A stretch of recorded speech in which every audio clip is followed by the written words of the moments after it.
तो ये कहानी एक ऐसी दुनिया की है जहाँ पर मैजिक ही सब कुछ है, यानी कि सारे काम मैजिक से होते हैं। लेकिन भाई इसी दुनिया में हमारे मेन कैरेक्टर यानी कि विल ने जन्म लिया है, जिसके पास कोई भी मैजिकल पावर्स नहीं है। तो ये बंदा अपने आप को साबित करने के लिए किसी भी मैजिकल पावर्स का इस्तेमाल नहीं कर सकता। इसे बस अपनी स्ट्रेंथ के दम पर ही इस दुनिया में नाम कमाना है। तो इसीलिए विल काफी खतरनाक डंजन्स में जाता है ताकि वो मॉन्स्टर्स को मारकर काफी सारे क्रेडिट स्कोर्स हासिल कर सके और अपने अकेडमी से पास आउट हो पाए। जिसके बाद हमें मैजिक अकेडमी का सीन दिखाया जाता है जहाँ पर प्रोफेसर एडवर्ड सभी को पढ़ा रहे होते हैं, यानी कि उन्हें मैजिक के बारे में सिखा रहे होते हैं। और वो विल से कहते हैं कि वो सामने आए और मैजिक को परफॉर्म करे, पर विल के पास तो कोई भी मैजिक नहीं है। वो इसे करने का भी ट्राई करता है पर यहाँ पर कुछ भी नहीं होता। अरे यार क्या बकवास है, तुम इस अकेडमी की 6th ईयर तक पहुंच चुके हो पर फिर भी तुम एक नॉर्मल सा मैजिक नहीं कर पाते। और तभी उनकी क्लास का ही एक लड़का जिसका नाम है शियोन, वो अपने फायर मैजिक का इस्तेमाल करता है। ये देखकर प्रोफेसर एडवर्ड उससे कहते हैं कि तुम अपने हिसाब से काम करना बंद करो शियोन। अरे मुझे माफ करना, मुझे तो ऐसा लगा कि इससे मैं इसकी हेल्प कर पाऊंगा। जैसे कि आप सभी ने देखा कि यहाँ पर मैजिक ही सब कुछ है और जिसके पास जितना ज्यादा मैजिक होता है उसके पास उतनी ही ज्यादा स्ट्रेंथ होती है और वो ही हीरो कहलाता है। जिसके बाद एडवर्ड विल को सुनाते हुए उससे कहते हैं कि जिसके पास मैजिक नहीं है उसे ये अकेडमी छोड़ देनी चाहिए। जैसे ही ये क्लास खत्म होती है तो शियोन अपने दोस्तों के साथ विल को परेशान करने के लिए बाहर आ जाता है और वो ये कहता है कि तुम्हारी आज की परफॉर्मेंस तो काफी अच्छी थी और हाँ मैंने ये भी सुना है कि तुम अब भी डंजन्स में जाते हो और वहाँ के कमजोर मॉन्स्टर्स को मारकर काफी सारे क्रेडिट हासिल करते हो। ये भी काफी अजीब काम है जो कि तुम्हारे ऊपर ही सूट करता है। लेकिन तभी कॉलेट यहाँ पर आ जाती है जो कि शियोन से कहती है कि तुम इसे परेशान करना बंद करो।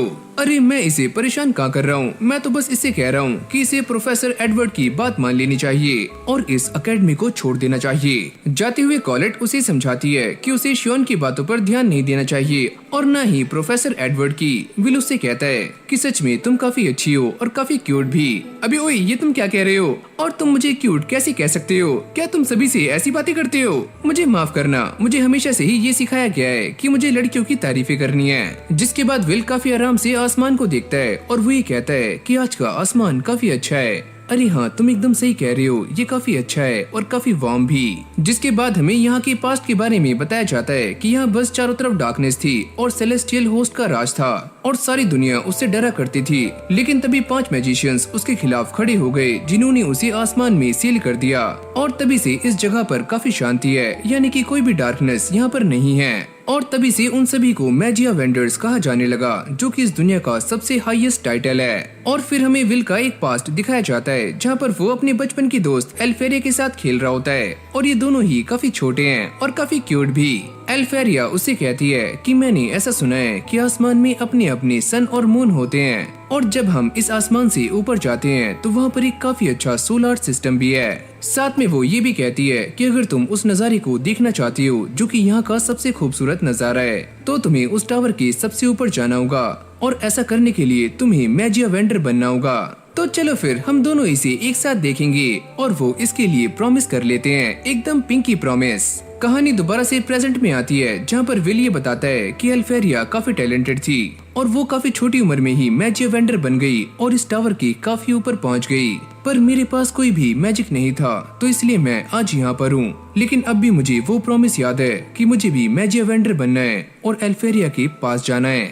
इस तरफ विल के एक और प्रोफेसर उसे डंजन में जाने के लिए काफी ज्यादा डांट रहे होते हैं, पर साथ में वो ये कहते हैं कि चलो तुमने काफी अच्छा काम किया और इसके लिए मैं तुम्हें 2 क्रेडिट दे देता हूँ। ये सुनते ही विल और उसकी बिल्ली जिसका नाम है किकी, वो दोनों ही काफी खुश हो जाते हैं कि फाइनली उन दोनों ने कुछ क्रेडिट्स को अर्न कर लिया है। प्रोफेसर वर्क उससे कहते हैं क्या तुम अब भी मैजिया वेंडर बनने के सपने देख रहे हो, पर क्या ये सपने देखना गलत है? जिसके बाद वो ये कहते हैं कि तुम्हें इसके लिए अपर एकेडमी में जाना होगा और उसके लिए तुम्हें राइटिंग्स, मैजिक और स्पेल में काफी अच्छा होना पड़ेगा। लेकिन तुम्हारे पास कोई भी मैजिक नहीं है तो ऐसा भी हो सकता है कि तुम्हें कोई भी क्रेडिट ना मिले। तो हाँ इसलिए मैं मेहनत कर रहा हूँ ताकि मैं काफी जल्दी बहुत सारे क्रेडिट को हासिल कर पाऊँ। विल मैंने तुमसे पहले ही कहा है कि प्रैक्टिकल के क्रेडिट्स के दम पर आगे बढ़ना काफी मुश्किल है, पर मैं फिर भी ये करना चाहता हूँ। और अब विल ये चेक करने में लग जाता है कि कौन सा ऐसा मॉन्स्टर है जो कि उसे ज्यादा क्रेडिट दे सकता है। जिसके बाद प्रोफेसर वर्क उससे कहते हैं कि मैंने ऐसा सुना है कि डंजन के 6th फ्लोर पर एक और नया मॉन्स्टर अपीयर हुआ है जिसे अभी तक किसी ने भी मारा नहीं है। और ये सुनते ही विल उन्हें गले से लगा लेता है। अरे पाजी आपका शुक्रिया। लेकिन ये सारी बातें शियोन ने भी सुन ली होती हैं और वो ये नहीं चाहता कि विल किसी भी तरह से इस मैजिक एकेडमी से पास आउट हो। सीन चेंज होते ही हम ये देखते हैं कि विल किकी के साथ उसी डंजन में आ जाता है और वो उससे कहता है कि तुम इस बार घबराना मत, क्योंकि मैं तुम्हें जलने नहीं दूंगा और मुझे तुम्हारी नाक पर पूरा भरोसा है और मैं एक बार पहले भी इस मॉन्स्टर से फाइट कर चुका हूँ, तो मुझे ज्यादा डर नहीं लग रहा है। शियोन भी अपने नल्ले दोस्तों के साथ यहाँ पर पहुँच चुका है और वो ये कहता है कि हम सारे मिलकर उस मॉन्स्टर को पहले ही जान से मार देंगे, जिससे विल के क्रेडिट पूरे नहीं होंगे और वो इस मैजिक एकेडमी से पास आउट नहीं कर पाएगा।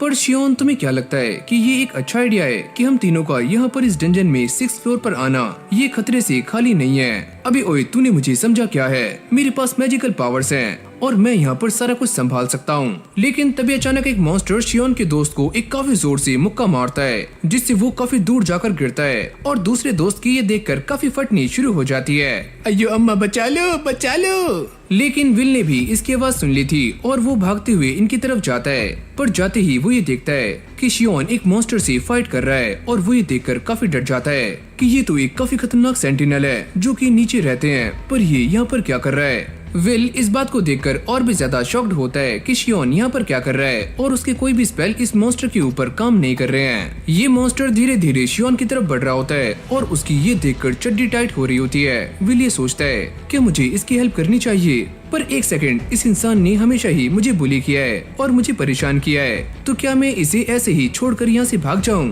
पर तभी उसे एल्फेरिया की बात याद आती है, जिसने उससे कहा था कि विल तुम काफी अच्छे हो, और साथ में वो उसे ग्लासेस भी देती है। अब विल ने उसके दिए हुए ग्लासेस पहन लिए थे और वो ये कहता है, एल्फी, मैं ये जानता हूँ कि मैं बिल्कुल भी अच्छा इंसान नहीं हूँ, मैं बस ये चाहता हूँ कि मैं किसी तरह तुम्हारे पास तक आ जाऊँ। अब जैसे ये मॉन्स्टर शियोन के ऊपर अटैक करता है तो विल उसके सामने आ जाता है और उसको रोक लेता है। इस तरफ प्रोफेसर एडवर्ड प्रोफेसर वर्क से कहते हैं कि मैंने ये सुना है कि शियोन अपने चमचों के साथ में उस डंजन में जा चुका है, तो मैं ये चाहता हूँ कि तुम अपने फैमिलियर को वहाँ पर भेजो ताकि उन सभी को सही सलामत यहाँ पर वापस लाया जा सके। जिसके बाद प्रोफेसर वर्क अपने क्रिस्टल का इस्तेमाल करते हैं, जहाँ पर वो ये देखते हैं कि विल इस मॉन्स्टर के साथ में काफी खतरनाक फाइट कर रहा है और इसने उसकी एक उंगली भी काट दी है, जिससे इस मॉन्स्टर को काफी ज्यादा गुस्सा आता है और ये विल के ऊपर एक काफी खतरनाक अटैक भी करता है, पर विल इससे बच जाता है। जिसके बाद ये मॉन्स्टर उसके ऊपर पत्थरों से भी अटैक करता है, पर विल काफी फुर्ती से उसके पास जाता है और उसे इंजर्ड करने में कामयाब हो जाता है। शियोन की ये सारा कुछ देखकर काफी फट जाती है और वो ये सोचता है, क्या सच में ये वही विल है जिसको मैं जानता हूँ? प्रोफेसर एडवर्ड भी विल की इस फाइट को देखकर काफी ज्यादा इम्प्रेस हो जाते हैं और वो ये कहते हैं कि ऐसा कैसे हो सकता है। प्रोफेसर वर्क उससे कहते हैं कि विल एक आउटलायर है जिसके पास काफी ज्यादा स्ट्रेंथ है, जो कि मैजिक से भी काफी ऊपर है और वो जिस अटैक को एक बार देख लेता है उसे काफी आसानी से मेमोराइज कर सकता है। इस तरफ विल ने इस मॉन्स्टर को काफी गंदी तरह से पेलना शुरू कर दिया है, यहाँ तक कि वो इसका एक हाथ भी काट देता है। प्रोफेसर वर्क ये बताते हैं कि हमारी इस दुनिया में जहाँ पर मैजिक ही सब कुछ है,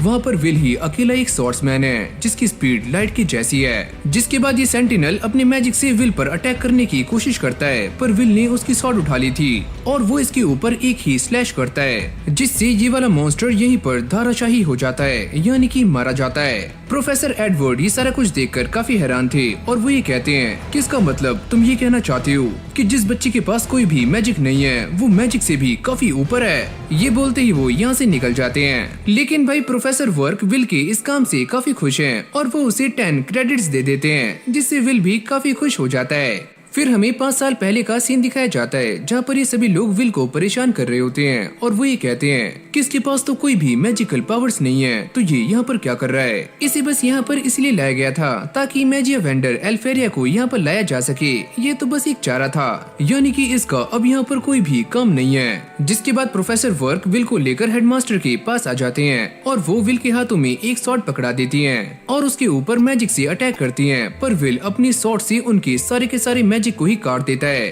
प्रोफेसर वर्क ये देखकर काफी हैरान थे कि विल ने ऐसा कैसे किया और वो इस बात की परमिशन दे देती हैं कि विल इस एकेडमी में रह सकता है। प्रोफेसर वर्क ये कहते हैं, पर इसे तो कोई भी मैजिक इस्तेमाल करना नहीं आता। ये सब मैं जानती हूँ, पर मैं ये देखना चाहती हूँ कि एक स्वॉर्ड एक मैजिक वॉन्ड की जगह कैसे लेगी। विल भी ये सारा कुछ सुनने के बाद इमोशनल हो जाता है और वो ये कहता है, क्या मैं इस एकेडमी में रह सकता हूँ और क्या मैं स्ट्रॉन्ग बनने के बाद एल्फेरिया तक जा सकता हूँ, यानी कि उस टावर के ऊपर। फिर हमारी कहानी प्रेजेंट में आती है, जहाँ पर प्रोफेसर वर्क ये बता रहे होते हैं, अगर तुम एक मैजिक वेंडर बनना चाहते हो तो इसके लिए पहले तुम्हें हायर एकेडमी में जाना होगा और फिर तुम इस टावर के ऊपर जाकर मैजिया वेंडर बन सकते हो। लेकिन वहाँ पर जाने के सिर्फ दो ही रास्ते हैं, या तो आप अपना एक न्यू मैजिक इन्वेंट करो या फिर आपके पास इस एकेडमी में 7200 से भी ज्यादा क्रेडिट्स होने चाहिए। और ऐसे बहुत ही कम लोग रहे हैं जिन्होंने पहले मेथड से ऊपर जाने का ट्राई किया है, यानी कि वो मैजिया वेंडर बने हैं, वरना तो ज्यादातर लोग सेकंड मेथड का ही इस्तेमाल करते हैं। पर मैं ये बात जानता हूँ कि तुम में से कोई भी यहाँ से पास आउट नहीं होगा और हायर इंस्टीट्यूट जाने की तो बात छोड़ी दो।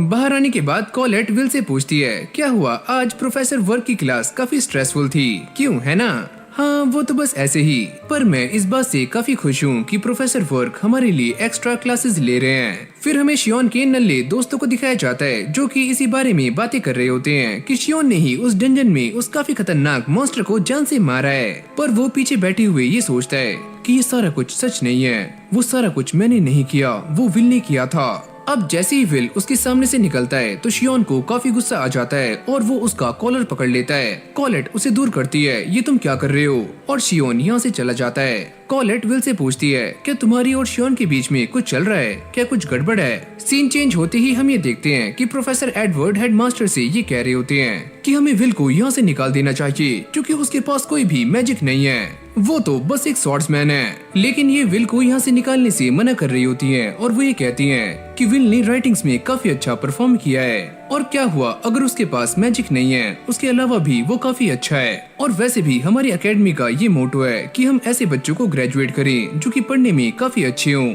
और साथ में वो ये कहती हैं, प्रोफेसर एडवर्ड, अगर आपको भी किसी बात पर यकीन नहीं है तो आप उसका एक टेस्ट ले सकते हो, अगर वो उस टेस्ट में पास नहीं हुआ तो आप जो चाहे वो कर सकते हो। विल और कॉलेट पढ़ने के लिए आ जाते हैं जहाँ पर विल आराम से अपने नोट्स बना रहा होता है। कॉलेट उससे पूछती है कि ये वाले नोट्स कैसे हैं? मैं ये सारा कुछ डॉर्फ की फाइट के बारे में लिख रहा हूँ। अरे वाह, तुम तो राइटिंग्स में मुझसे काफी अच्छे हो। जिसके बाद कॉलेट उसे समझाती है कि तुम्हें अपने ऊपर ज्यादा प्रेशर देने की जरूरत नहीं है। पर विल उससे कहता है, देखो कॉलेट, मैं ये नहीं चाहता कि मेरा एक भी क्रेडिट माइनस हो क्योंकि मुझे अपर इंस्टीट्यूट में जाना है, तो उसके लिए मुझे मेहनत करनी होगी। लेकिन तभी प्रोफेसर एडवर्ड यहाँ पर आ जाते हैं जो कि विल से कहते हैं कि तुम मेरे साथ चलो स्पेल हॉल में। अब ये दोनों स्पेल हॉल में आ जाते हैं जहाँ पर प्रोफेसर एडवर्ड उससे कहते हैं कि चलो मैं तुम्हारा एक टेस्ट लेने वाला हूँ और तुम्हें मुझे छूना है। तुम इस बात के लिए मना भी नहीं कर सकते, पर अगर तुमने मुझे छू दिया तो मैं तुम्हें 5 स्पेल क्रेडिट्स दूंगा। लेकिन अगर तुम फेल हुए तो तुम्हें इस एकेडमी से बाहर निकाल दिया जाएगा। तुम्हारे पास कोई भी टैलेंट नहीं है और न ही कोई मैजिक, तो तुम्हें यहाँ रहने का कोई भी हक नहीं है। और इन्होंने प्रोफेसर वर्क को भी यहाँ पर बुलाया होता है ताकि वो भी इन दोनों की फाइट को देख पाएं। पर ये उनसे कहती है कि तुम्हें इन दोनों के बीच में कोई भी दखल अंदाजी नहीं करनी है। और जब तुम पहली बार मेरे पास आए थे तो मैंने तुम्हारी रिक्वेस्ट पर विल को यहाँ पर रख लिया था और इस बार मैंने प्रोफेसर एडवर्ड की रिक्वेस्ट मानी है क्योंकि वो ये देखना चाहते हैं कि विल के अंदर ये काबिलियत है या फिर नहीं कि वो एक मैजिया वेंडर बन सकता है। यहाँ पर विल का ये टेस्ट स्टार्ट हो चुका है। प्रोफेसर वर्क ये कहते हैं, पर आपने इस टेस्ट के लिए प्रोफेसर एडवर्ड को ही क्यों चुना? आप जानती हो ना कि वो उस टावर के टॉप पर जा चुके थे। क्या हुआ अगर वो मैजिया वेंडर नहीं बने? पर विल के लिए उनका सामना करना बिल्कुल भी आसान नहीं होगा। जिसके बाद विल भागते हुए जाता है ताकि वो प्रोफेसर एडवर्ड की एक लात मार सके, पर उन्होंने पहले ही अपना बैरियर एक्टिवेट कर लिया है और वो विल को काफी जोर से नीचे पटक कर मारते हैं। सच में ये काफी स्ट्रॉन्ग हैं क्योंकि ये कोई भी स्पेल चांट नहीं कर रहे हैं और मुझे इनके ऊपर अटैक करने का कोई भी मौका नहीं मिल रहा है। एडवर्ड उससे कहते हैं कि अब मैं तुम्हारे ऊपर बस 2 ही स्पेल इस्तेमाल करने वाला हूँ, पहला तुम्हें जलाने के लिए और दूसरा तुम्हारे अटैक से खुद को बचाने के लिए। वैसे भी अगर तुम 1000 स्पेल्स को याद नहीं रख सकते तो तुम्हें कोई एक ऐसा स्पेल मास्टर करना होगा जिसके सामने कोई भी टिक ना पाए। विल इन सारे अटैक से बचने की कोशिश कर रहा होता है, पर प्रोफेसर एडवर्ड उसे पटक पटक कर मार रहे होते हैं। मैं ऐसे में इन्हें हरा नहीं सकता, मुझे अपनी स्वॉर्ड चाहिए। विल की हालत ऑलरेडी ही काफी खराब हो चुकी है। जिसके बाद की कॉलेट के पास आती है और उसकी ड्रॉर की तरफ इशारा करती है। कॉलेट ये देखकर समझ जाती है कि पक्का विल की सिचुएशन काफी वर्स्ट है। क्या तुम ये बात जानते हो कि उन डॉर्स ने 10,000 लोगों की एक सेना इकट्ठी की थी और वो सारे ही एक छड़ी के आगे हार गए? तो तुम अपने मन से ये ख्याल निकाल दो कि तुम एक मैजिया वेंडर बन सकते हो। लेकिन भाई ये सारी बातें सुनने के बाद विल को काफी गुस्सा आ रहा होता है और वो ये कहता है कि मैंने एल्फेरिया से वादा किया है कि मैं उससे प्यार करता हूँ और मुझे उसके पास तक आना है, तो इसलिए मुझे मैजिया वेंडर बनना होगा। अगले ही पल हम ये देखते हैं कि कॉलेट विल को उसकी स्वॉर्ड दे देती है और जैसे ही विल को ये स्वॉर्ड मिलती है तो वो प्रोफेसर एडवर्ड के सारे ही मैजिकल अटैक्स को काटना शुरू कर देता है। उनकी ये देखकर काफी फट गई थी कि ये बच्चा ऐसे कैसे कर सकता है। गुस्से में आने के बाद प्रोफेसर एडवर्ड विल के आसपास काफी सारी फायर की वॉल बना देते हैं। विल को ऐसा लगता है कि शायद से मैं दोबारा काफी बुरी तरह से आग में जलने वाला हूँ, पर मेरे पास पीछे हटने का कोई भी रास्ता नहीं है। जिसके बाद एडवर्ड विल के ऊपर मल्टी स्पेल से अटैक करते हैं, पर वो इनसे बचता हुआ काफी फुर्ती से आगे जा रहा होता है और साथ में वो ये सोचता है कि डॉर्फ की उस फाइट में ये भी हुआ था कि जब सारे डॉर्फ मारे गए थे तो डॉर्फ के जर्नल ने हार नहीं मानी और वो सामने वाले बंदे पर सिंगल अटैक करने में कामयाब हुए। और तभी अचानक हम ये देखते हैं कि विल प्रोफेसर एडवर्ड के सारे अटैक से बचता हुआ ऊपर कूदता है और काफी तेजी से नीचे आते हुए उनके बैरियर को तोड़ देता है और उनके चेहरे पर एक कट लगाने में कामयाब हो जाता है। एडवर्ड उससे कहते हैं कि मैं तुम्हें स्पेल के 5 क्रेडिट्स देता हूँ। ये बोलते ही वो यहाँ से चले जाते हैं। पर जैसे ही कॉलेट यहाँ पर आती है वो ये देखती है कि विल की हालत काफी खराब हो चुकी है और उसकी बॉडी से काफी खतरनाक धुआं बाहर निकल रहा है। और फिर हमें एक पास्ट का सीन दिखाया जाता है जहाँ पर हम एल्फेरिया को देखते हैं जो कि विल से बातें कर रही होती है और वो ये कहती है कि मुझे यहाँ से जाना होगा, पर तुम एक काफी अच्छे इंसान हो। विल भी उससे कहता है कि तुम यहाँ से जा रही हो, भले ही मैं मैजिक का इस्तेमाल नहीं कर सकता, पर एक दिन मैं उस टावर के ऊपर आ जाऊंगा तुमसे मिलने के लिए और मैं तुमसे ये भी वादा करता हूँ कि हम दोनों सनसेट को एक साथ देखेंगे। एल्फेरिया उससे कहती है कि मैं भी तुम्हारा इंतजार करूंगी। जिसके बाद हम विल को देखते हैं जो कि थोड़ा बहुत काम भी करता है, पर टकराने की वजह से उसके सारे न्यूज़पेपर हवा में उड़ जाते हैं। लेकिन वो अपनी स्पीड से सबको कलेक्ट कर लेता है, लेकिन एक नीचे गिरा हुआ है जिसके ऊपर एल्फेरिया के बारे में काफी कुछ लिखा होता है कि उसने खुद से ही 12 मैजिकल स्पेल कास्ट किए हैं, यानी कि बनाए हैं। और वो भागते हुए फ्रॉस्टी के पास जाता है और उससे कहता है कि तुम मेरे लिए कुछ मैजिकल आइटम्स बना सकते हो, पर तुम इतनी जल्दी में क्यों। जिसके बाद विल उसे सारा कुछ काफी अच्छे से एक्सप्लेन करता है और वो ये कहता है कि मैं 6th फ्लोर पर जा रहा हूँ और मुझे तुम्हारी मैजिकल आइटम्स की नीड भी पड़ने वाली है। रोस्टी उसे बन खिलाकर उसे कहता है कि तुम अपना ध्यान रखना। फिर हमें ये दिखाया जाता है कि द ग्रेट क्वीन मेज मर्सिडीज ने ये कहा है कि वो सर्कल डंजन से आया है, तो तुम अपने मैजिक का इस्तेमाल करो और साथ में अपने विजडम का, ताकि तुम उन डंजन्स को काफी आराम से क्लियर कर पाओ। अब हमें उस डंजन का सीन दिखाया जाता है जहाँ पर ये सारे लोग पहुँच चुके हैं और साथ में शियोन भी, और वो इन सारे के सारे फ्रॉस्ट वॉकर्स को काफी आराम से सबक सिखा रहा होता है। लेकिन वो ये सोचता है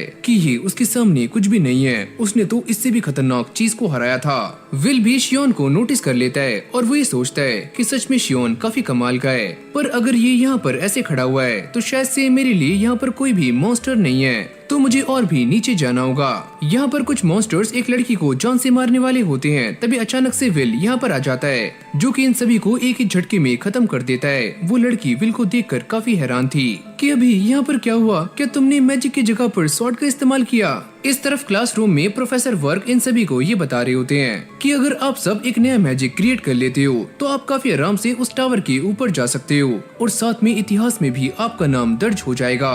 तभी रोज उनसे पूछती है कि प्रोफेसर, आज जो एल्फीरिया के बारे में न्यूज़पेपर में आया है, इसका मतलब तो ये है कि वो काफी कमाल की हैं। अरे हाँ, ये बात सच है कि वो काफी कमाल की है क्योंकि उसने एक साथ 12 मैजिक को बनाया है और ये चीज काफी रेयर है। और साथ में वो ये बताते हैं कि इसीलिए आगे चलकर एल्फेरिया को द ग्रेटेस्ट मेज कहा जाएगा।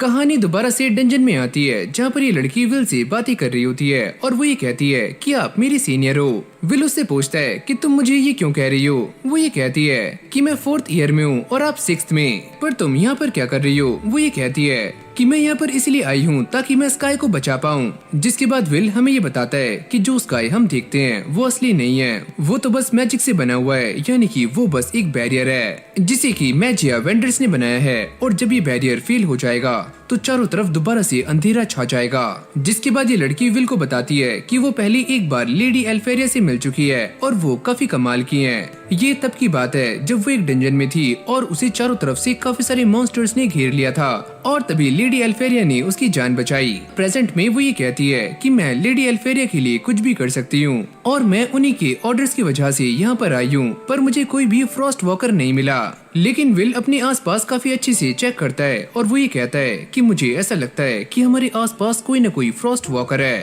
पर ये लड़की इस बात को देखकर काफी हैरान थी कि विल के पास कोई भी मैजिकल पावर्स नहीं है और वो बिना मैजिक के इसका पता कैसे लगा सकता है। विल उससे कहता है कि भले ही मेरे पास मैजिक नहीं है पर मेरे पास विजडम नॉलेज है और काफी कुछ है जो कि बिना मैजिक के भी मेरे काम आ सकता है। लेकिन तभी अचानक से यहाँ पर एक मॉन्स्टर आ जाता है जिसका नाम है फ्रॉस्ट रेक्स और इसे मारने पर 6 क्रेडिट्स मिलते हैं। अब ये मॉन्स्टर दोबारा से उन दोनों पर अटैक करता है पर विल ने उसे बचा लिया था, जिसके बाद वो इस लड़की को यहाँ पर छोड़कर उससे फाइट करने के लिए चला जाता है। लेकिन एरिस उसे आगे जाने से मना कर रही होती है। वो ये कहती है कि ये मॉन्स्टर काफी खतरनाक है और इसके ऊपर कोई भी फिजिकल अटैक काम नहीं करेंगे और अगर गलती से तुमने इसे छू दिया तो तुम फ्रीज भी हो सकते हो। तुम इसके बारे में चिंता मत करो, मैं पहले भी ऐसे काफी सारे मॉन्स्टर्स को हरा चुका हूँ। जिसके बाद ये रेक्स विल पर अटैक करने का ट्राई करता है पर विल इससे बच जाता है और वो काफी फुर्ती से आगे जा रहा होता है। जब इस रेक्स को विल कहीं भी नजर नहीं आता तो वो यहाँ वहाँ अटैक्स करना शुरू कर देता है। एरिस और कीकी उससे बचकर एक चट्टान के पीछे छुप जाते हैं और अब विल भागते हुए जाता है और एक मैजिकल आइटम को इस मॉन्स्टर के ऊपर लगा देता है और इसे चारों तरफ से रस्सियों से बांध देता है। और वो ये कहता है कि मैं इस बात को काफी अच्छे से जानता हूँ कि ऐसे मॉन्स्टर्स फायर के अगेंस्ट काफी कमजोर होते हैं, तो हम इन्हें ब्लास्ट से भी उड़ा सकते हैं। ये फ्रॉस्ट रेक्स उसके ऊपर ठंडी हवाएं फेंकने की कोशिश कर रहा होता है, लेकिन तभी विल इस रस्सी में आग लगा देता है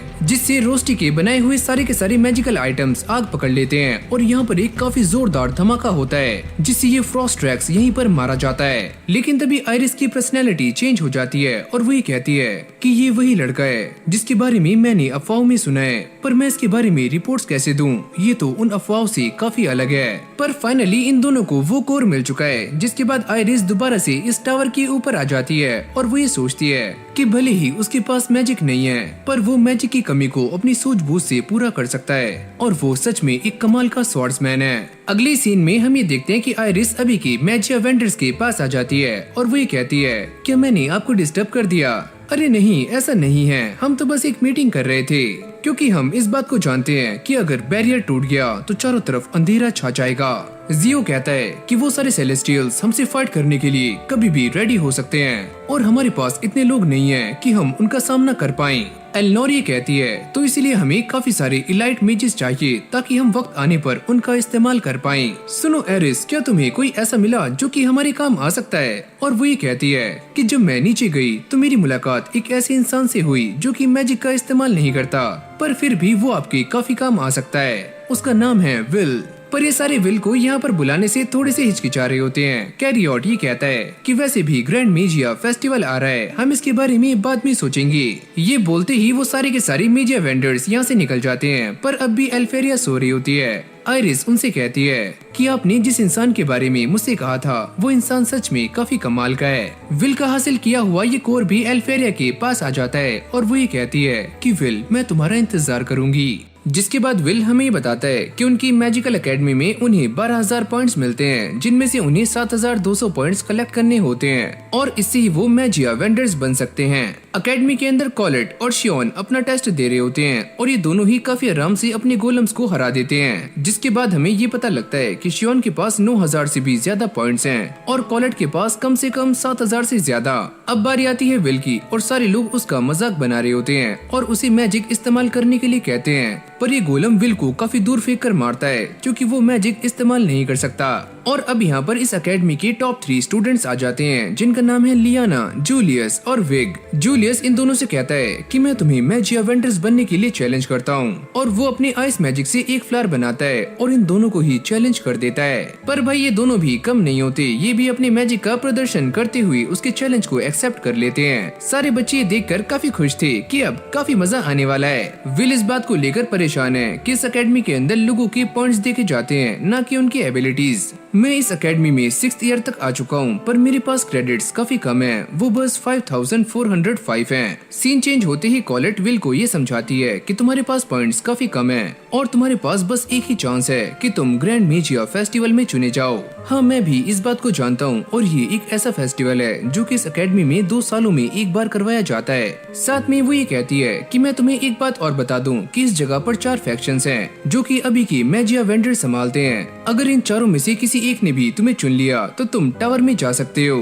पर वो सारे मैजिक के दम पर ही किसी को चूज करेंगे, पर मेरे पास तो कोई भी मैजिक नहीं है, तो मैं उन्हें इम्प्रेस कैसे करूँगा। विल उससे कहता है अगर मैं गलती से भी इस फेस्टिवल में पार्टिसिपेट करता हूँ तो ये एक एथलीट फेस्टिवल बन जाएगा। और तुम्हें सेकंड ईयर का कंपटीशन तो याद होगा, जब मैंने उसके अंदर पार्टिसिपेट किया था तो सभी लोगों ने मेरा काफी गंदा मजाक बनाया था और मेरी काफी ज्यादा बेइज्जती भी हुई थी।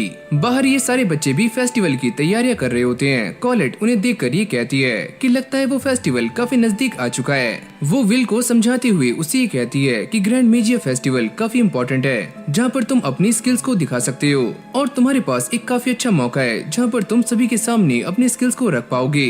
पर मुझे मैजिक यूज करना नहीं आता तो मैं उन सबको क्या दिखाऊंगा। और तभी कॉलेट को एक लॉकर के पास से एक बैरियर महसूस होता है और वो इसे रिलीज कर देती है और यहाँ से नीचे जाने का एक काफी लंबा रास्ता होता है। ये दोनों वहाँ जाते हैं। वो ये चेक करते हैं कि इस जगह पर काफी सारे बच्चे हैं जो कि इस बात पर बेट लगा रहे हैं कि ग्रैंड मेजिया फेस्टिवल में कौन जीतने वाला है। कॉलेट उन्हें देखकर ही कहती है कि भले ही कोई टीचर इस लॉकर रूम के पास नहीं आता, पर इन सभी को ये सारा कुछ करने का कोई भी हक नहीं है। लो भाई शियोन भी यहीं पर है जो कि विल को नोटिस कर लेता है और वो उससे पूछता है कि तुम यहाँ पर क्या कर रहे हो। कॉलेट उसके सामने आती है, अगर तुमने दोबारा से इससे बदतमीजी से बात की तो मैं तुम्हारा मुंह तोड़ दूंगी, समझे। कॉलेट उससे पूछती है पर तुम यहाँ पर क्या कर रहे हो, तुम्हें देखकर तो ऐसा नहीं लगता कि तुम यहाँ पर बेट लगाने के लिए आए होंगे।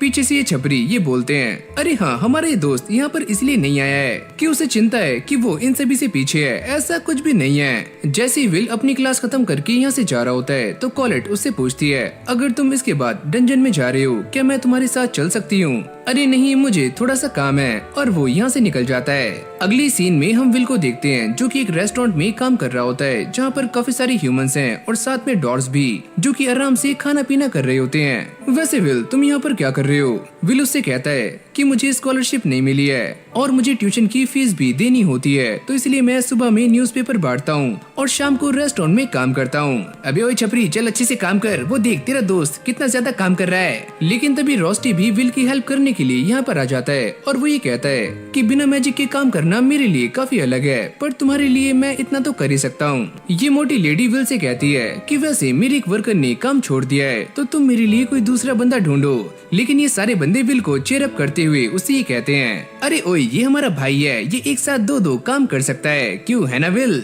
जैसे ये सारे बंदे यहाँ से चले जाते हैं तो रोस्टी विल से कहता है कि तुम इन डॉग्स के साथ काम करते हो पर तुम्हें यहाँ पर काफी कम पैसे मिलते हैं, तो तुम्हें इसके बारे में प्रोफेसर वर्क से बात करनी चाहिए। विल उससे कहता है कि वो ऑलरेडी ही मेरे लिए काफी कुछ करते हैं तो मैं उन्हें और भी ज्यादा तकलीफ देना नहीं चाहता, और वैसे भी ये सारे ड्वार्फ्स मुझे काफी अच्छे लगते हैं और मेरा इनके साथ काफी अच्छे से टाइम भी पास हो जाता है। लेकिन तभी जूलियस की यहाँ पर एंट्री हो जाती है जो कि विल को यहाँ पर देखता है। रोस्टी उससे पूछता है क्या ये भी तुम्हारी ही एकेडमी से हैं? जूलियस उससे कहता है, अच्छा विल क्या तुम भी यहीं पर काम करते हो, तुम्हारे लिए ये काम काफी सूट करता है, वैसे भी तुम्हारे पास कोई भी टैलेंट नहीं है। और साथ में वो डॉर्स की भी बेइज्जती करता है। डोनन उसे काफी गुस्से से देखते हैं। जूलियस उससे कहता है कि तुम मुझे ऐसे क्यों देख रहे हो, वैसे भी तुम दूसरी दुनिया से यहाँ पर भाग कर आए हो और हमने तुम्हें जगह दी है तो तुम्हारी जगह हमसे काफी नीचे है। जिसके बाद विल हमें ये बताता है कि आज से बहुत साल पहले जब सेलेस्टियल होस्ट ने डॉर्फ की दुनिया को तबाह कर दिया था तो वो सारे भागकर यहाँ पर आ गए थे,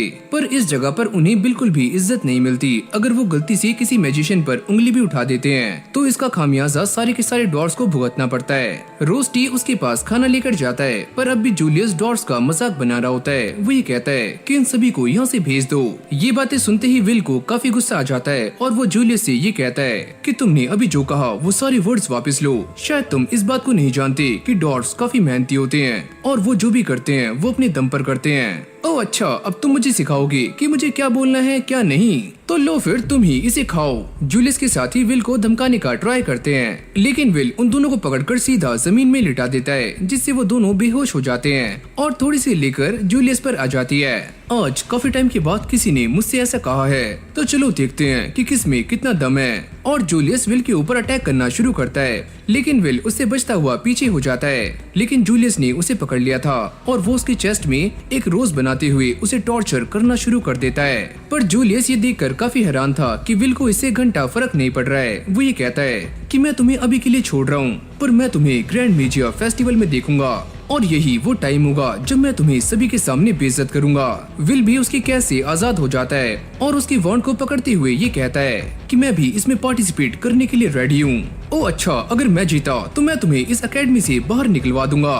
ठीक है, पर अगर मैं जीता तो तुम्हें डोनन और बाकी के सारे डॉट से माफी मांगनी होगी। अब अगले सीन में हम ये देखते हैं ग्रैंड मैजिक फेस्टिवल स्टार्ट हो चुका है और ये एकदम same to same Harry Potter के जैसा लग रहा होता है। जैसे कि उसमें क्विडिच मैच होता है, बिल्कुल वैसे ही यहाँ पर जितने भी लोग होते हैं वो सारे के सारे टैलेंटेड बच्चों पर नजर रख रहे होते हैं। हेडमास्टर ये कहती है, मैं ये बात जानती हूँ कि टावर कोई भी मौका नहीं छोड़ता। आइरिस ये बताती है कि इस टावर के बाहर भी कुछ लोग ऐसे हैं जो कि इन टैलेंटेड बच्चों के पीछे हैं, तो इसीलिए टावर ये चाहता है कि वो पहले ही इन्हें अपने पास बुला ले।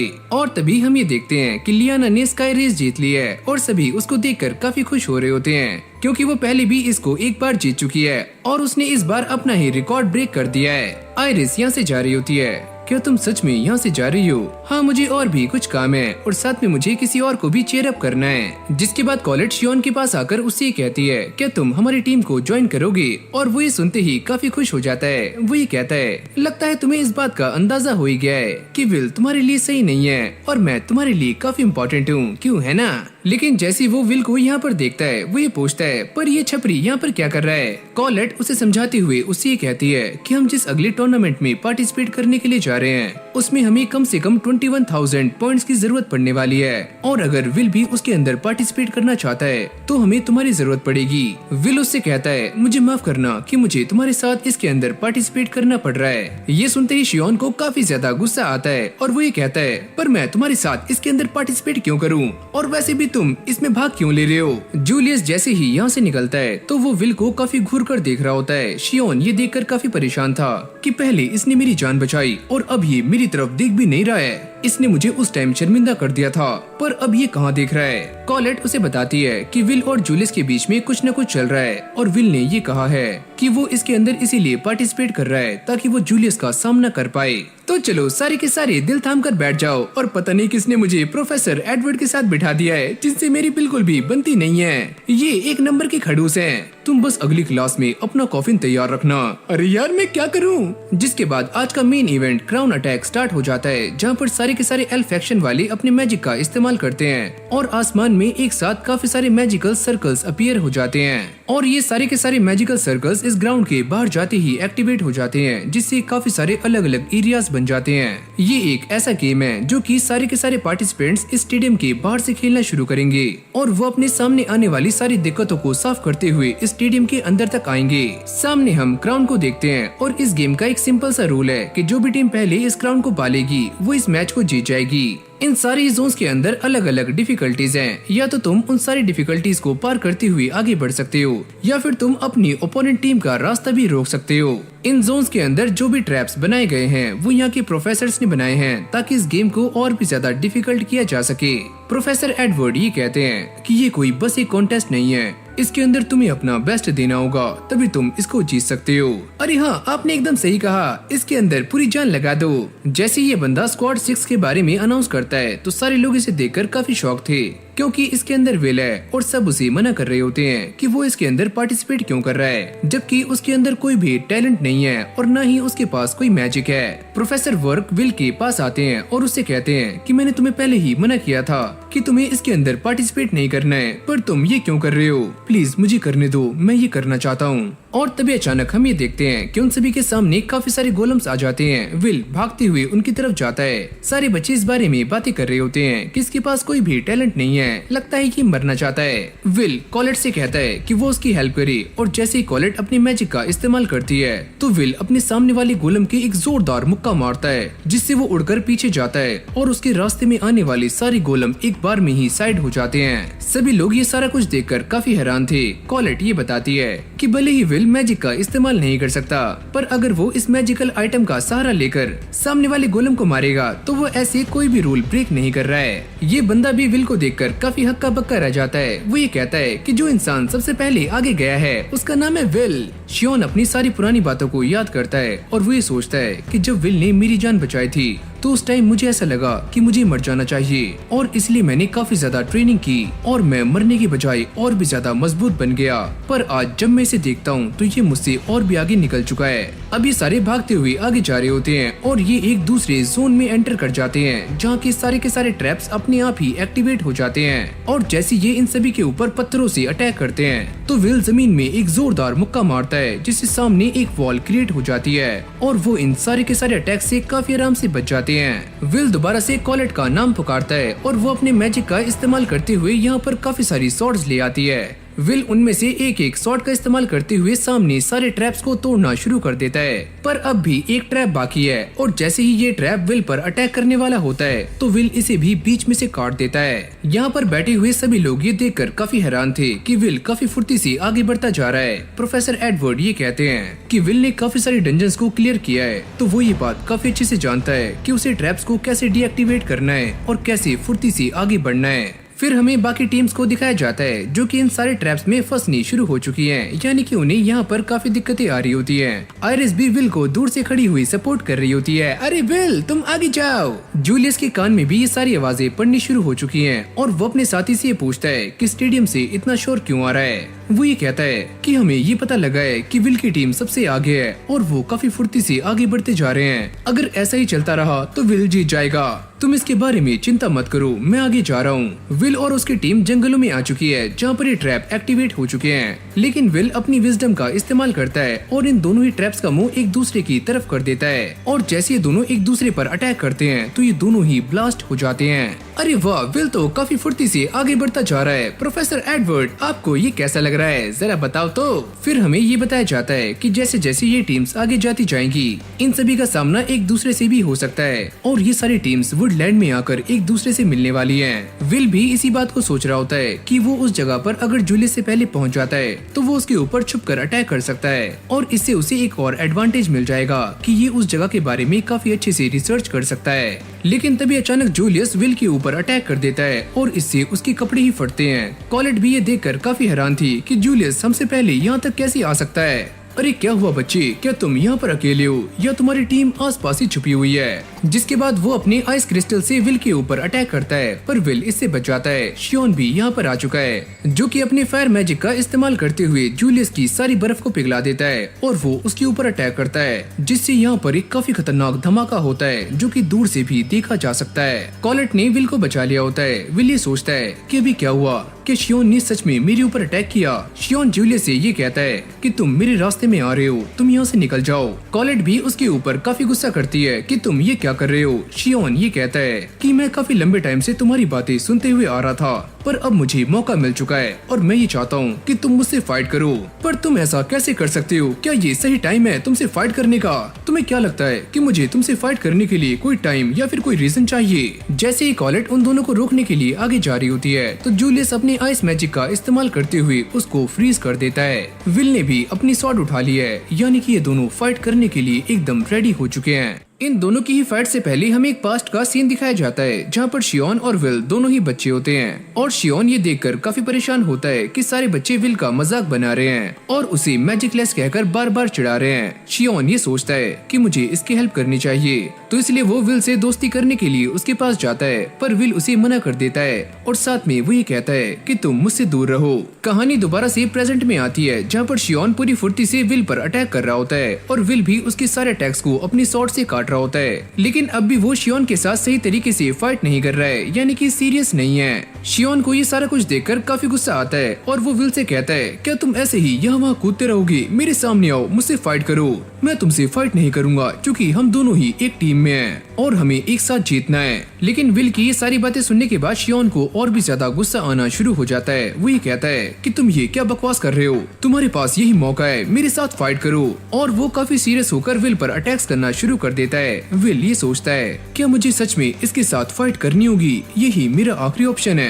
जो टीम पहले फुर्ती से काफी आगे जा रही थी यानी कि विल की टीम, वो सारे अब आपस में फाइट कर रहे हैं। प्रोफेसर एडवर्ड इसके बारे में आपको क्या लगता है? अगर वो सारे एक साथ फाइट कर रहे हैं तो ये उन सभी के लिए काफी गलत है। यहाँ पर बैठे हुए सारे लोग शियोन की यह हरकत देखकर काफी परेशान हो रहे होते हैं और वो ये सोचते हैं कि उन्होंने आज से पहले कभी भी टीममेट्स को ऐसे लड़ते हुए नहीं देखा। पर शियोन क्या कर रहा है? रोस्टी भी उसे लेकर काफी परेशान हो जाता है। वो ये कहता है कि मुझे ये सारा माजरा समझ नहीं आ रहा है। और तभी आयरिस भी यहाँ पर आ जाती है। क्या मैं यहाँ पर बैठ सकती हूँ? अरे हाँ जरूर, बैठ जाओ। और ये बैठते ही विल को चेयर अप करना शुरू कर देती है। रोस्टी उससे कहता है कि मुझे ऐसा नहीं लगा था कि तुम किसी एक को चेयर अप करोगी। हाँ बस इसके पीछे एक रीजन है, क्योंकि मैंने विल के बारे में किसी से सुना है। वैसे हाँ मुझे भी विल काफी अच्छा लगता है और वो मेरा रूममेट भी है। जूलियस को ये सारा कुछ करने में काफी मजा आ रहा है और कॉलेट उसके सारे अटैक से बचकर भाग रही होती है। वो ये सोचती है कि मुझे कुछ भी करके उन दोनों को रोकना होगा, पर मैं जूलियस का क्या करूँ?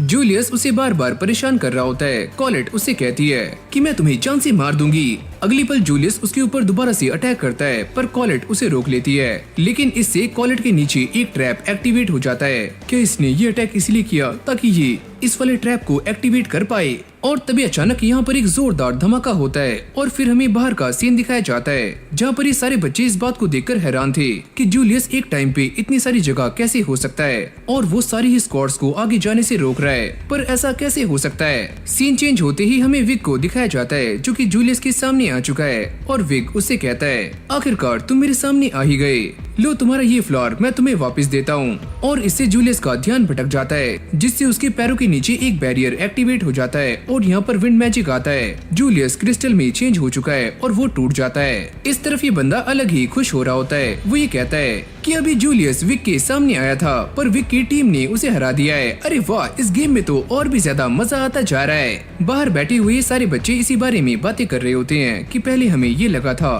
कि स्क्वाड 6 जीत जाएगी, पर शियोन ने गद्दारी कर दी और मैं भी ये नहीं चाहता कि वो मैजिकलेस बॉय इस कंपटीशन को जीत जाए। फिर हमारा सीन दोबारा से शियोन और विल के ऊपर आता है। विल अब भी उससे फाइट करने के लिए रेडी हो चुका है, पर वो ये सोचता है कि शियोन मेरे साथ ऐसा क्यों कर रहा है। पास्ट में हमें ये दिखाया जाता है कि विल को कोई भी सपोर्ट नहीं करता और सारे लोग उसे बार बार बुली करते हैं, यहाँ तक कि उसका सारा काम भी खराब कर देते हैं। विल को ऐसा लगता है कि वो हमेशा से ही एक फेलियर है और यही वो टाइम था जब शियोन ने विल से बात करने की कोशिश की, पर विल उसे कहता है कि तुम मुझे अकेला छोड़ दो, क्योंकि मेरी लाइफ में एक गोल है और मुझे एल्फेरिया के पास तक जाना है। ये सुनते ही शियोन को काफी ज्यादा गुस्सा आ जाता है और वो विल के ऊपर एक जोरदार अटैक करता है, पर विल इससे बच जाता है। जिसके बाद वो अपने गार्डियन को यहाँ पर समन करता है, जो कि एक फायर फैल्कन है। विल भी उसे देखकर काफी डर जाता है। जैसे ही ये गार्डियन विल के ऊपर अटैक करता है तो विल ये सोचता है अगर मैं इसके दोनों ही पंखों को काट दूं तो शायद से मैं शियोन के पास पहुंच सकता हूं। लेकिन जब वो ऐसा करता है तो ये गार्डियन काफी जल्दी से रीजनरेट कर लेता है। लगता है मुझे इसके कोर को ही डिस्ट्रॉय करना होगा। ये गार्डियन फिर से विल के ऊपर अटैक करता है और जैसे विल इससे बचने का ट्राई करता है तभी शियोन उसके ऊपर अटैक कर देता है, पर विल इससे भी बच गया था। ये बंदा भी सारा कुछ देखकर काफी हैरान था कि वो एक गार्डियन का इस्तेमाल कर रहा है। प्रोफेसर एडवर्ड ये कहते हैं कि इसने तो स्टूडेंट लेवल को भी काफी अच्छे से सरपास कर दिया है। फायर फैक्शन का ये बंदा जिसका नाम है रॉज, वो ये कहता है कि ये एक हाई लेवल का फायर मैजिक इस्तेमाल कर रहा है और साथ में इसने एक गार्डियन को भी यहाँ पर बुला लिया है। आखिर ये इंसान कौन है? उसका एक साथी उसे शियोन के बारे में सारा कुछ बताना शुरू करता है कि ये कौन है, इसका नाम क्या है और ये बच्चा कहाँ से बिलोंग करता है। रॉज ये सुनते ही काफी खुश हो जाता है। वो ये कहता है कि सच में ये फेस्टिवल कमाल का है और हमें लॉर्ड कैरियट को ये बताना होगा कि हमें एक ऐसा बच्चा मिल चुका है जो कि सच में काफी कमाल का है। यहाँ पर शियोन अब भी विल को बार बार फाइट करने के लिए ललकार रहा होता है। वो ये कहता है क्या तुम्हारे अंदर बस इतना ही दम है? लेकिन जब तुम उस इविल सेंटिनल से फाइट कर रहे थे उस टाइम तुम काफी स्ट्रॉन्ग थे, तो अब तुम्हें क्या हुआ है? विल भी ये सारी बातें सुनकर काफी गुस्से में आ जाता है। वो ये कहता है कि मैं तुमसे फाइट करना नहीं चाहता, पर हाँ मैं तुमसे काफी ज्यादा नफरत करता हूँ, पर अभी मुझे जूलियस को हराना है, तो मेरे पास ऐसा कोई भी रीजन नहीं है कि मैं तुमसे फाइट करूं। मेरे रास्ते से हट जाओ। शियोन की ऐसी हालत को देखकर ऐसा लगता है कि ये बंदा पागल होना शुरू हो चुका है। वो ये कहता है तुमने मुझे हमेशा ही इग्नोर किया है और तुम कभी भी मेरी तरफ नहीं देखते। मैं नहीं जानता कि तुम्हारी सिचुएशन क्या है, पर अगर तुमने दोबारा से मुझसे ऐसी बातें की तो मैं सच में तुम्हें जान से मार दूंगा।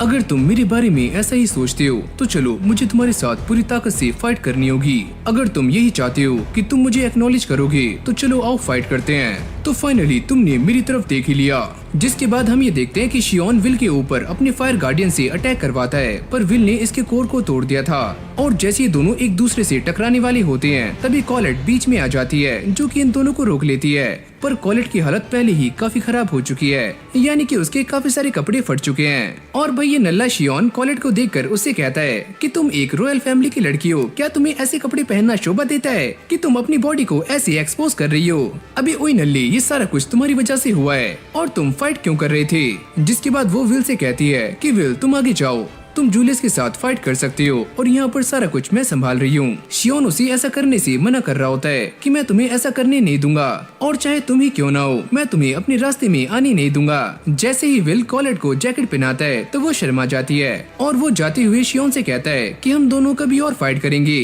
माइक सभी के सामने ये अनाउंस कर रहा होता है कि चलो देखते हैं कि इन सारी मुश्किलों का सामना करने के बाद कौन सी टीम पहले स्टेडियम में आती है। और तभी अचानक हम ये देखते हैं कि जूलियस अपनी टीम के साथ यहाँ पर आ चुका है। और देखो तो जूलियस यहाँ पर आ चुका है, यानी कि जूलियस को रोकने वाला यहाँ पर कोई भी नहीं है। और तभी अचानक हम ये देखते हैं कि विल भी यहाँ पर आ चुका है और वो जूलियस को देखकर उससे कहता है कि मैं तुम्हें चैलेंज करता हूँ। ओह अच्छा, तो तुम आ ही गए। अब अगली सीन में हम एल्फेरिया को देखते हैं जो कि आराम से घोड़े बेचकर सो रही होती है। तभी सेरिसा उसके पास आती है कि आप जल्दी से उठ जाओ और आप एक मैजिया वेंडर हो तो आप ऐसे कैसे सो सकती हो? ये देखो वो सारी लिस्ट जो कि स्काउट्स ने हमारे पास भेजी है और इस बार हमारे पास काफी अच्छे बच्चे हैं। और साथ में वो ये कहती है कि एक बच्चा ऐसा भी है जो कि आइस फैक्शन के लिए एकदम बेस्ट है, जिसका नाम है जूलियस। जूलियस सारे के सारे टूर्नामेंट्स में काफी अच्छे से परफॉर्म कर रहा है, तो मुझे ऐसा लगता है कि ये बंदा आपका सक्सेसर बन सकता है। इस तरफ माइक सभी के सामने ये अनाउंसमेंट कर रहा होता है कि अब ये दोनों एक दूसरे के आमने सामने हैं, तो देखते हैं कौन जीतता है, स्क्वाड 6 या फिर स्क्वाड 9।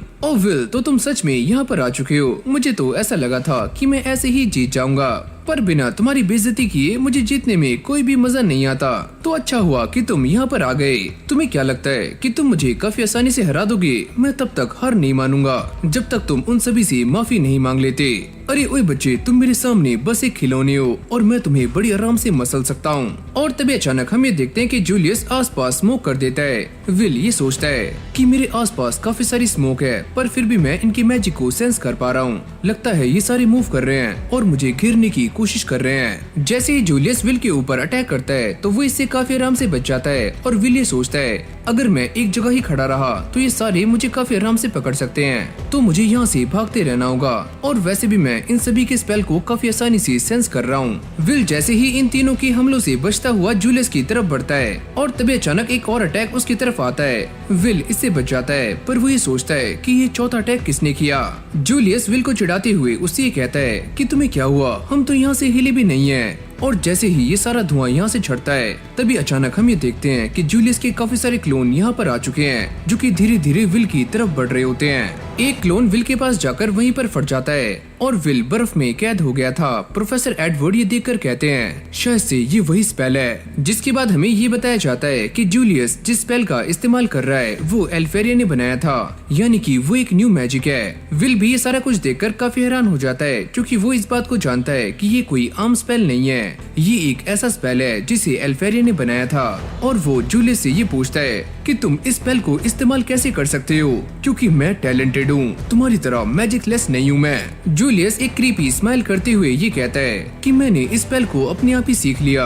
और इससे एक बात तो साफ होती है कि एल्फेरिया इतनी भी खास नहीं थी। ये सुनते ही विल को काफी ज्यादा गुस्सा आ जाता है और वो इस पकड़ से बाहर निकलते हुए जूलियस पर अटैक करने के लिए आगे जाता है, पर जूलियस के सारे क्लोन उसे आसपास से घेर लेते हैं और विल पर अटैक करना शुरू करते हैं। जूलियस उससे कहता है कि मैं चाहूँ तो अपने क्लोन्स को अपने हिसाब से कंट्रोल कर सकता हूँ। जिसके बाद जूलियस के 3 क्लोन्स विल को घेर लेते हैं और उसे तीनों तरफ से ट्रैप कर लेते हैं। जूलियस उसके ऊपर एक काफी बड़ी आइस से अटैक करता है और विल इसके अंदर ट्रैप हो जाता है। माइक ये सारा कुछ देखकर ये कहता है कि ये सारा कुछ काफी कमाल का है। यहाँ पर बैठे हुए सभी बच्चों को ये लग रहा होता है कि जूलियस इस फाइट को जीत चुका है, क्योंकि माइक बार बार जूलियस के बारे में बातें कर रहा होता है कि जूलियस सच में काफी कमाल का है, जिसने बिना हिले ही विल को चकमा दे दिया और उसे अपने प्रिजन में कैद कर लिया।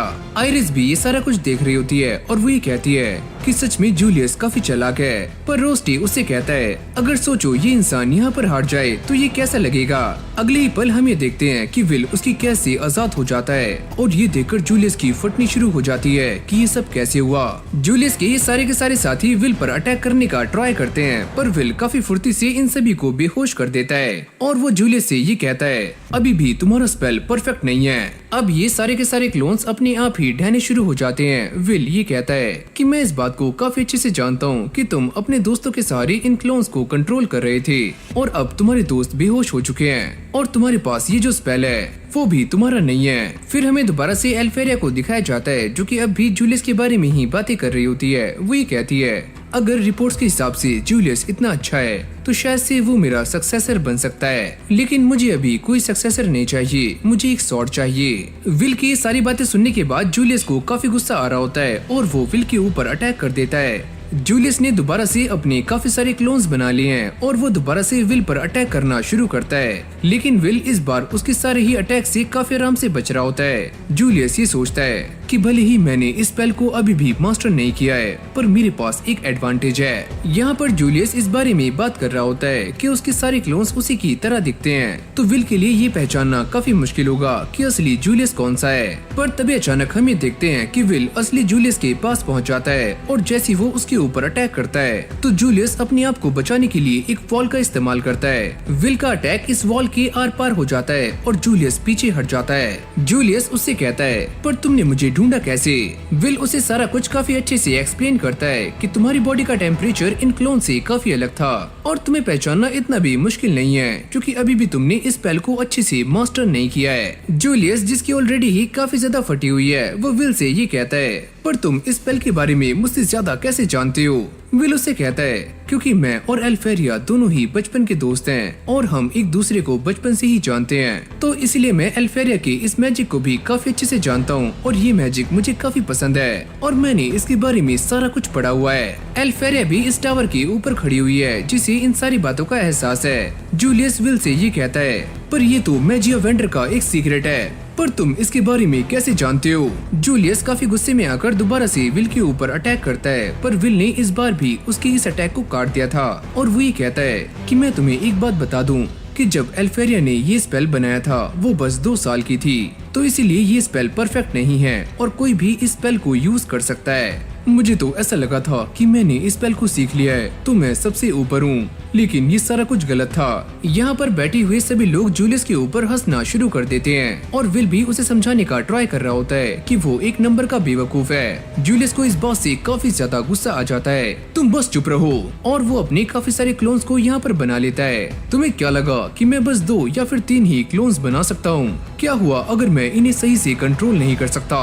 पर फिर भी मेरे पास ये 8 क्लोन्स हैं जिनसे मैं तुम्हें हरा सकता हूँ। विल उससे कहता है कि तुम मुझे माफ करना, पर मैंने एक साथ 10 एल्फेरिया को संभाला हुआ है, तो ये करना मेरे लिए ज्यादा मुश्किल नहीं होगा। जैसे ये सारे क्लोन्स विल पर अटैक करते हैं तो विल उनसे बचता हुआ इन सारे क्लोन्स को एक एक करके तोड़ना शुरू कर देता है। जूलियस ये सारा कुछ देखकर काफी हैरान था। वो अपने क्लोन से कहता है कि तुम इसे पकड़ लो, लेकिन कोई भी क्लोन विल के सामने टिक नहीं पाता और वो इन सभी को तोड़ना शुरू कर देता है। विल जूलियस के पास पहुंच चुका है और वो इसके चेहरे पर एक जोरदार मुक्का रसीद कर देता है, जिससे जूलियस काफी दूर जाकर गिरता है। इसकी भैंस की टैट काफी जोर का मारा रे। सभी लोग ये देखकर काफी खुश हो रहे थे और वो विल के लिए तालियां भी बजाते हैं। माइक ये कहता है कि फाइनली ऐसा हो चुका है कि एक नो टैलेंट ने एक एलिट को हरा दिया है। कॉलेट भी विल को देखकर काफी खुश हो रही होती है और उसकी आंखों में भी आंसू आ जाते हैं क्योंकि विल ने फाइनली जूलियस को हरा दिया है। माइक ये बोलता है कि विल के सामने अब कोई भी नहीं है, यानी कि वो इस क्राउन को काफी आसानी से हासिल कर सकता है। लेकिन तभी अचानक हम ये देखते हैं कि विग अपने साथियों के साथ यहाँ पर आ जाता है और उसके हाथ में ये क्राउन भी है। विल भी उसे देखकर हक्का बक्का रह जाता है, जिसके बाद विग उसे ये बताता है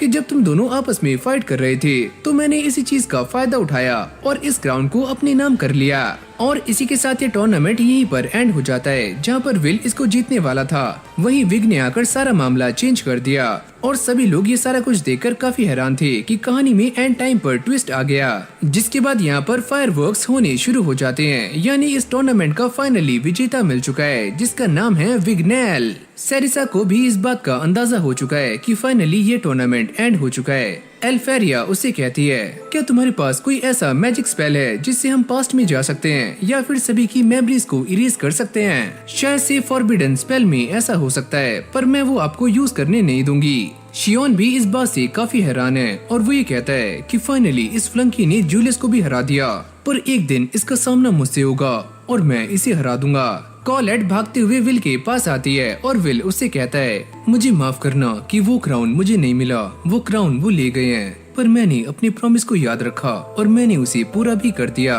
अब ये सारे के सारे डॉट्स आराम से बैठकर पार्टी कर रहे होते हैं क्योंकि विल इस फाइट को जीत चुका है। प्रोफेसर वर्क उन सभी से कहते हैं, तुम्हारा शुक्रिया कि तुमने विल का काफी अच्छे से ध्यान रखा और उसे काफी सपोर्ट भी किया। डोनन उनसे ये पूछते हैं, क्या तुम टावर के लिए चुन लिए गए? पर कॉलेट उनसे कहती है कि ऐसा कुछ भी नहीं हुआ क्योंकि हम कोई भी टूर्नामेंट जीते नहीं है, हमने तो बस जूलियस को हराया है। साथ में वो ये भी कहती है कि ये सारी शियोन की गलती है कि उसने लास्ट मोमेंट पर हमारा साथ छोड़ दिया।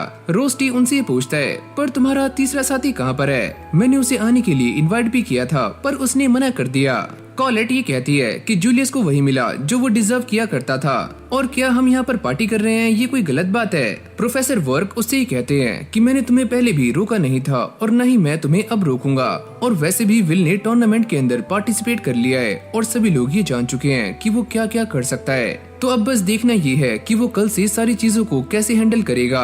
अगले ही सीन में हम ये देखते हैं कि सारे स्टूडेंट्स एक टीम बना रहे होते हैं क्योंकि उन्हें एक हफ्ते के लिए डंजन में जाना है और उन्हें एक स्ट्रॉन्ग टीम चाहिए, इसलिए वो सारे विल के पास आ जाते हैं क्योंकि वो जानते हैं कि विल की स्ट्रेंथ कितनी है और वो आते ही विल को घेर लेते हैं। लेकिन भाई कॉलेट विल के सामने आ जाती है और वो इन सभी को सुनाना शुरू कर देती है, तुम सभी को शर्म नहीं आती? पहले तुमने विल को काफी बुली किया और आज तुम सारे उसके सामने खड़े हुए हो ताकि वो तुम्हारी टीम में शामिल हो जाए। देखो विल को भी इस बात से काफी गुस्सा आ रहा है। अरे नहीं, मैं तो काफी खुश हूँ कि ये सारे मुझे इनवाइट करने के लिए यहाँ पर आए हैं। तभी एक लड़की सामने आकर विल का हाथ पकड़ लेती है, तुम मेरे साथ चलो, हम दोनों ही डंजन में जाएंगे और हम दोनों क्रेडिट्स को आधा आधा बांट लेंगे।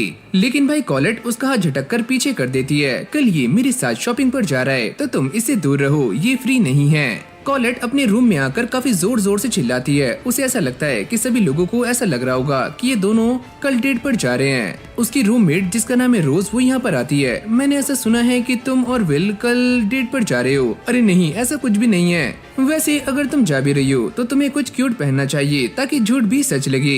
इस तरफ विल उस सारे सामान की लिस्ट बना रहा होता है जिसे वो कल लेकर आने वाला है। रोस्टी उससे पूछता है, पर कल तो कोई भी क्लास नहीं है तो तुम स्टडी क्यों कर रहे हो? मैं बस कुछ सामान की लिस्ट बना रहा हूँ जो कि मेरे आगे काम आ सकते हैं। सीन चेंज होते ही हम ये देखते हैं कि कॉलेट काफी अच्छे से रेडी हो चुकी है और वो विल का यहाँ पर इंतजार कर रही होती है। वो ये सोचती है कि भले ही ये एक डेट नहीं है पर मुझे इसे एक डेट की तरह बनाना होगा। विल भी यहाँ पर आ चुका है। अरे वाह, तुम तो मुझसे पहले ही यहाँ पर आ चुकी हो। विल उसकी तारीफें करते हुए उससे ये कहता है, वैसे ये ड्रेस तुम्हारे ऊपर काफी अच्छी लग रही है और साथ में ये हेयर स्टाइल भी तुम पर सूट करता है। तुम्हें देखकर मेरा दिल बाग बाग हो गया। अच्छा, सच में तुम ये क्या कह रहे हो? तुम्हारा शुक्रिया शुक्रिया। लेकिन भाई तभी कबाब में हड्डी आ जाती है, यानी कि रोस्टी की यहाँ पर एंट्री हो चुकी है और वो ये कहता है कि वैसे तुम दोनों शॉपिंग पर जा रहे हो तो मैं भी तुम्हारे साथ चलूंगा। अयो अम्मा, ये क्यों बीच में आ गया? लगता है ये मेरा सारा प्लान खराब कर देगा, नल्ला।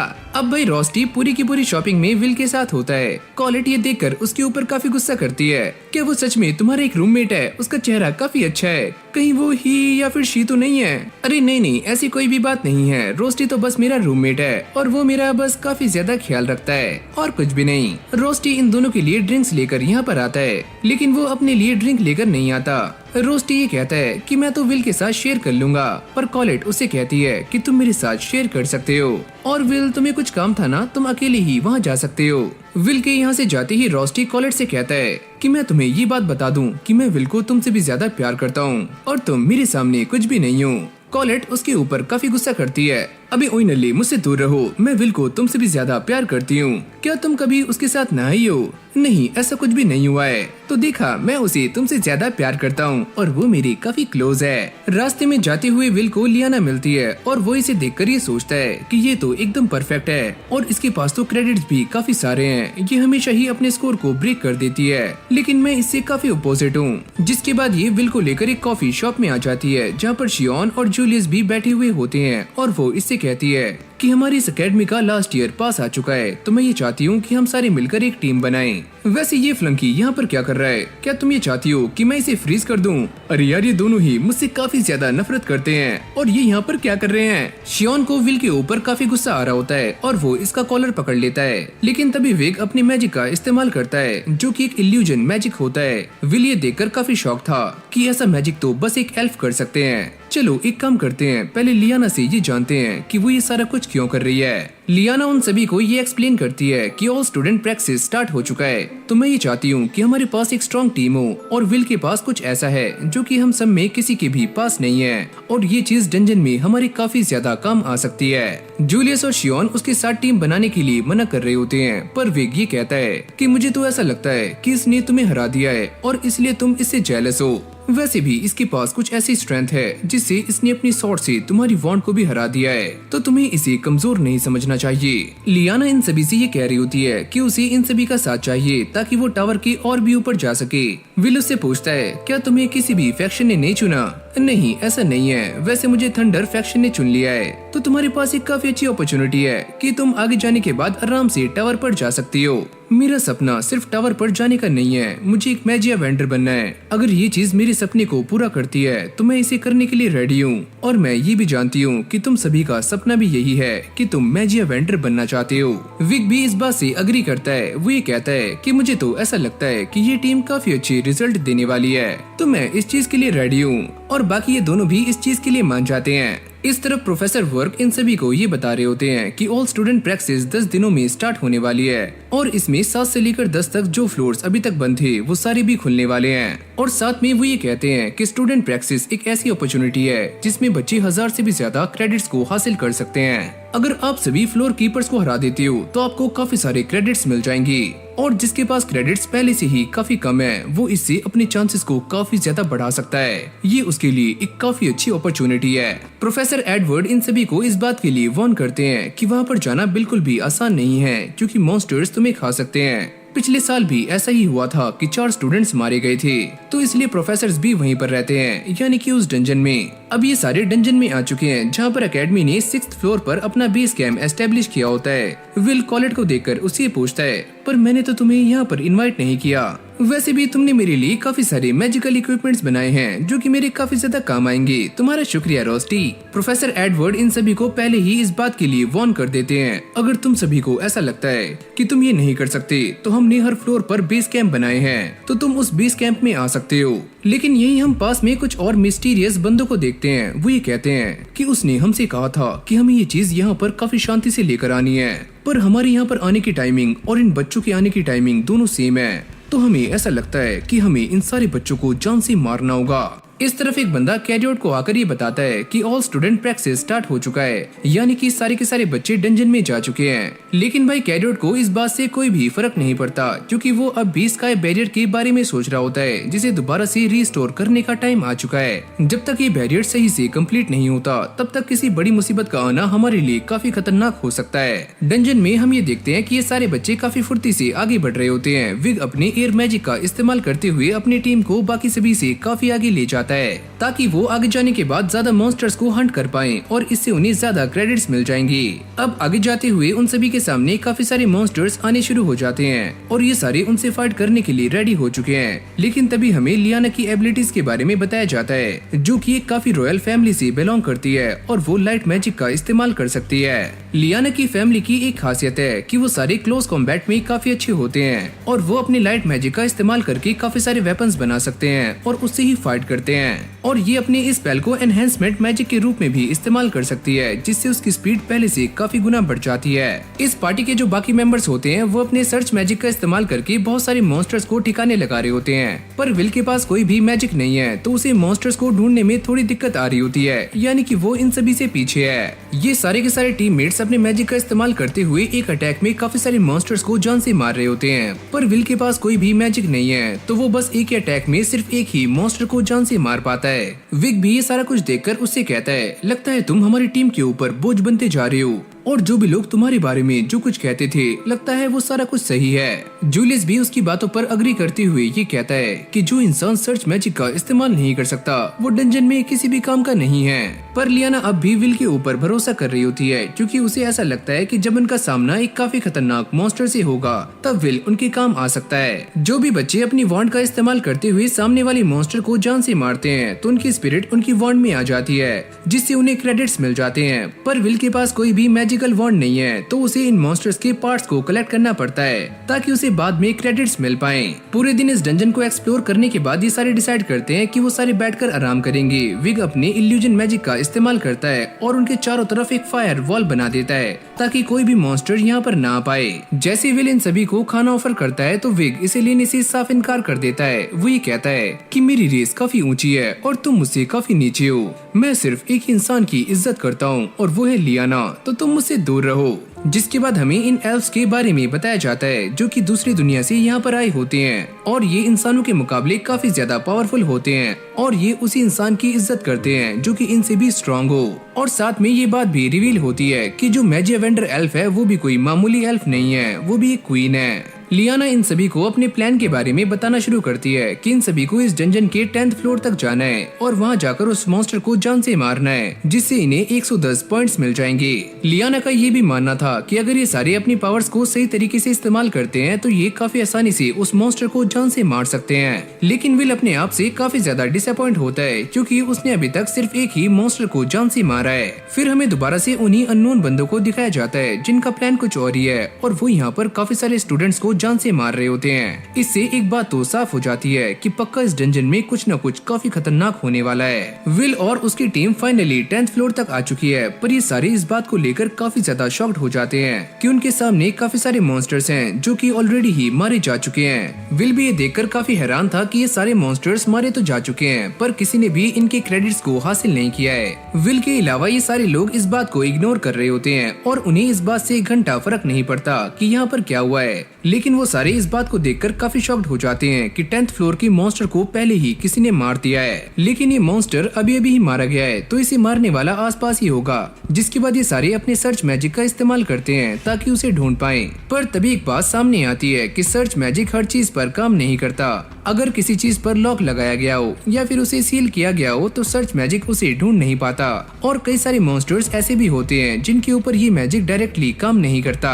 और तभी अचानक इनमें से एक मॉन्स्टर विल के ऊपर अटैक कर देता है पर विल इससे बच जाता है। लेकिन अगली पल इस मॉन्स्टर ने विक के ऊपर अटैक किया था और वो इसे बुरी तरह से इंजर्ड कर देता है। ये सारे इस मॉन्स्टर को संभालने की कोशिश कर रहे होते हैं पर इसके अटैक काफी दमदार हैं और ये एक ही झटके में पूरी धरती को तोड़ देता है जिससे कि ये पूरी की पूरी टीम डिवाइड हो जाती है यानी कि ये सारे अलग अलग ग्रुप्स में बढ़ जाते हैं। तभी ये बात रिवील होती है कि ये सारे एक ऐसे फ्लोर पर आ चुके हैं जहाँ पर नॉर्मल स्टूडेंट्स को आना मना है। यहाँ पर सिर्फ वही आ सकता है जो कि मैजिवेंडर हो या फिर उसके नीचे काम करने वाले काफी खतरनाक मेजेस। विक की हालत ऑलरेडी ही काफी खराब हो चुकी है यानी कि वो बेहोश है। और फिर हमें इसके पास्ट के बारे में बताया जाता है कि उसे अपनी ही रेस के अंदर आउटकास्ट समझा जाता था क्योंकि वो इल्यूजन मैजिक को सही तरीके से इस्तेमाल करना नहीं जानता था। जैसे उसकी आंखें खुलती हैं तो वो ये देखता है कि विल उसे प्रोटेक्ट कर रहा है। लेकिन विक उससे कहता है कि मुझे तुम्हारी हेल्प की कोई भी जरूरत नहीं है, तुम यहाँ से चले जाओ। पर मैं यहाँ से नहीं जाऊंगा, तुम्हारी हालत काफी खराब है। जिसके बाद ये अपने सामान को चेक करते हैं और उन्हें ये पता लगता है कि उनके पास राशन काफी कम है तो इसलिए उन्हें काफी जल्दी अपनी टीम को ढूंढना होगा वरना ये सारे मारे भी जा सकते हैं। सिचुएशन धीरे धीरे हाथ से निकलती जा रही होती है। प्रोफेसर ये सारा कुछ देखकर काफी पैनिक हो जाते हैं। प्रोफेसर एडवर्ड प्रोफेसर वॉक से ये कहते हैं कि हमें काफी जल्दी इस एग्जाम को कैंसिल कर देना चाहिए क्योंकि इस सारे बच्चों की जान खतरे में है। विग अपने सर्च मैजिक का इस्तेमाल करने की कोशिश करता है ताकि वो सारे के सारे मॉन्स्टर्स को पहले ही ढूंढकर उनसे दूर रह पाए। विल उसे समझाते हुए उसे ये कहता है कि ये एक ऐसा फ्लोर है जहाँ पर कोई भी सर्च मैजिक काम नहीं करेगा। की तुम आगे जाकर सारे के सारे मॉन्स्टर्स को ढूंढो। विग्नेल भी ये देखकर काफी हैरान हो जाता है कि विल ऐसी सिचुएशन में भी शांत कैसे है। विल उससे कहता है कि मेरे पास कोई भी मैजिकल पावर्स नहीं है तो इसलिए मुझे अपनी फिजिकल एबिलिटीज पर ही रिलाई करना पड़ता है। लेकिन तभी उन दोनों के सामने काफी सारे मॉन्स्टर्स आ जाते हैं। विल अपनी कॉम्बैट स्किल का इस्तेमाल करते हुए उन सारे के सारे मॉन्स्टर्स को मारना शुरू कर देता है। विग्नेल ये देखकर काफी शॉक था लेकिन तभी अचानक से एक मॉन्स्टर विग्नेल के पीछे आ जाता है। विग अपनी इल्यूजन मैजिक का इस्तेमाल करता है पर इससे इस मॉन्स्टर को कुछ भी नहीं होता। विक की ये सारा कुछ देखकर काफी फट जाती है और उसे ऐसा लगता है कि अब वो मरने वाला है। पर तभी अचानक से विल उसके सामने आ जाता है और वो इस मॉन्स्टर को मारकर विक को बचा लेता है। ये देखकर विक उसके सामने हाथ बढ़ाता है और वो उसे देखकर स्माइल कर रहा होता है। लगता है अब तुम जान चुके होंगे कि मैं भी तुम्हारी तरह ही एक नो टैलेंट हूँ। फिर हमें पास्ट का एक सीन दिखाया जाता है जहाँ पर विक अपनी मैजिक की प्रैक्टिस कर रहा होता है, लेकिन वो बार बार फेल हो जाता है। फिर हमारी कहानी दोबारा से प्रेजेंट में आती है जहाँ पर वो ये कहता है कि मैं सच में एक फेलियर हूँ, क्योंकि मैं अभी तक इस एकेडमी के 6th ईयर में हूँ और मेरे साथ के सारे एल्व्स टावर तक जा चुके हैं। उसके मन में बार बार एक ही ख्याल आता है कि वो सभी के ऊपर बोझ है और वो लाइफ में कुछ भी नहीं कर सकता। मैं इस बात को भी बहुत अच्छे से जानता हूँ कि एल्व्स का मैजिक फिजिकल फॉर्म ले सकता है, पर मेरा मैजिक तो वो भी नहीं कर सकता। लियाना और कॉलेट यहाँ पर एक साथ होती हैं। लियाना ये बताती है कि जिसके पास भी टैलेंट होता है वो ग्रेजुएशन प्रोसेस से पहले ही टावर तक पहुँच जाता है, पर हम सारे यहाँ पर हैं। इससे एक बात तो साफ हो जाती है कि हमारे पास कोई भी टैलेंट नहीं है। लियाना इस बात को सोचकर भी काफी परेशान हो रही होती है कि उसने 6 सालों में काफी सारे लोगों को देखा है जिनके पास टैलेंट था और वो मैजिया वेंडर्स बने। ये अपनी एक साथी के बारे में भी बताती है जो कि काफी पहले ही मैजिया वेंडर बन चुकी है और यहाँ पर ये एल्फेरिया की बातें कर रही होती है। कॉलेट ये सुनते ही काफी शॉक्ड हो जाती है क्योंकि एल्फेरिया विल की दोस्त है और विल उससे प्यार करता है, जिसके बारे में ज्यादा लोग नहीं जानते। इस तरफ विक विल को ये समझा रहा होता है कि हमारे क्लैन से भी एक मैजिया वेंडर है। विल ये सोचता है कि शायद से ये एलनोर की बातें कर रहा है। हम दोनों ही एक साथ पले बड़े हैं और जब वो छोटी थी तो मुझे ऐसा लगा कि उसे मेरे सपोर्ट की जरूरत है, लेकिन सच में वो एक हाई एल्फ थी जिसके पास मैजिक भर भर के था और उसका मैजिक इतना स्ट्रॉन्ग था कि उसने एक बार में ही किंग्सवुड को क्रिएट कर दिया था। और उसके मैजिया वेंडर बनने के बाद मैंने काफी ज्यादा प्रैक्टिस की, पर फिर भी मैं काफी कमजोर था। मैं उस लेवल तक कभी भी पहुंच नहीं पाया। ओह अच्छा, तो ये बात है, इसलिए मुझे ऐसा लगता था कि हम दोनों एक जैसे हैं। पर तुम ये क्या बोल रहे हो? तुम ये सारा कुछ इसलिए कह रहे हो ताकि मुझे अच्छा लगे, क्यों, है ना? अरे नहीं, मैं सच कह रहा हूँ। विल उससे ये भी प्रॉमिस करता है कि जब तक तुम अपने पैरों पर खड़े नहीं हो जाते तो मैं तुम्हारा साथ दूंगा। फिर हमें कुछ टाइम बाद का सीन दिखाया जाता है जहाँ पर ये दोनों ही मॉन्स्टर्स के साथ में फाइट कर रहे होते हैं। विल अपनी स्वॉर्ड का इस्तेमाल करते हुए एक स्नेक को बीच में से काट देता है, जिसके बाद वो 2 मॉन्स्टर्स को भी जान से मार देता है। विग्नेल भी ये सारा कुछ देखकर काफी हैरान था और वो ये सोचता है आखिरकार इसके पास कितना स्टेमिना है। विल उससे पूछता है क्या तुम सही हो? अरे हाँ, मैं सही हूँ। लेकिन विल को इस बात का एहसास हो जाता है कि ये डंजन और भी ज्यादा नए मॉन्स्टर्स बना रहा है और तभी अचानक हम ये देखते हैं कि इस वाले डंजन में काफी सारा ग्रीन लिक्विड भरना शुरू हो जाता है, जहाँ से काफी सारे नए मॉन्स्टर्स पैदा होते हैं। विल यहाँ पर एक जोरदार ब्लास्ट करता है, पर अब भी ये सारे मॉन्स्टर्स जिंदा होते हैं। विग उससे पूछता है पर ये वाले मॉन्स्टर्स कौन से हैं? विल उससे कहता है कि ये वाले मॉन्स्टर्स वल्कार हैं और ये मॉन्स्टर्स की एक यूनिक स्पीशीज हैं जिसके ऊपर फिजिकल अटैक का कोई भी असर नहीं होता। ये सारा कुछ देखकर विग विल से कहता है कि हमें यहाँ से भाग जाना चाहिए, पर विल उससे कहता है कि मेरी एक दोस्त है जिसका नाम है एल्फेरिया, वो मेरा टावर में ऊपर इंतजार कर रही है, तो मैं इनसे फाइट किए बिना यहाँ से नहीं जाऊंगा क्योंकि मुझे उससे मिलना है। अगली पल विल इनसे फाइट करने के लिए आगे पहुंच जाता है और वो अपनी स्वॉर्ड का इस्तेमाल कर रहा होता है। विग ये देखता है कि इसने मुझसे ये कहा था कि इनके ऊपर फिजिकल अटैक का कोई भी असर नहीं होगा, तो मुझे इसकी हेल्प करनी होगी।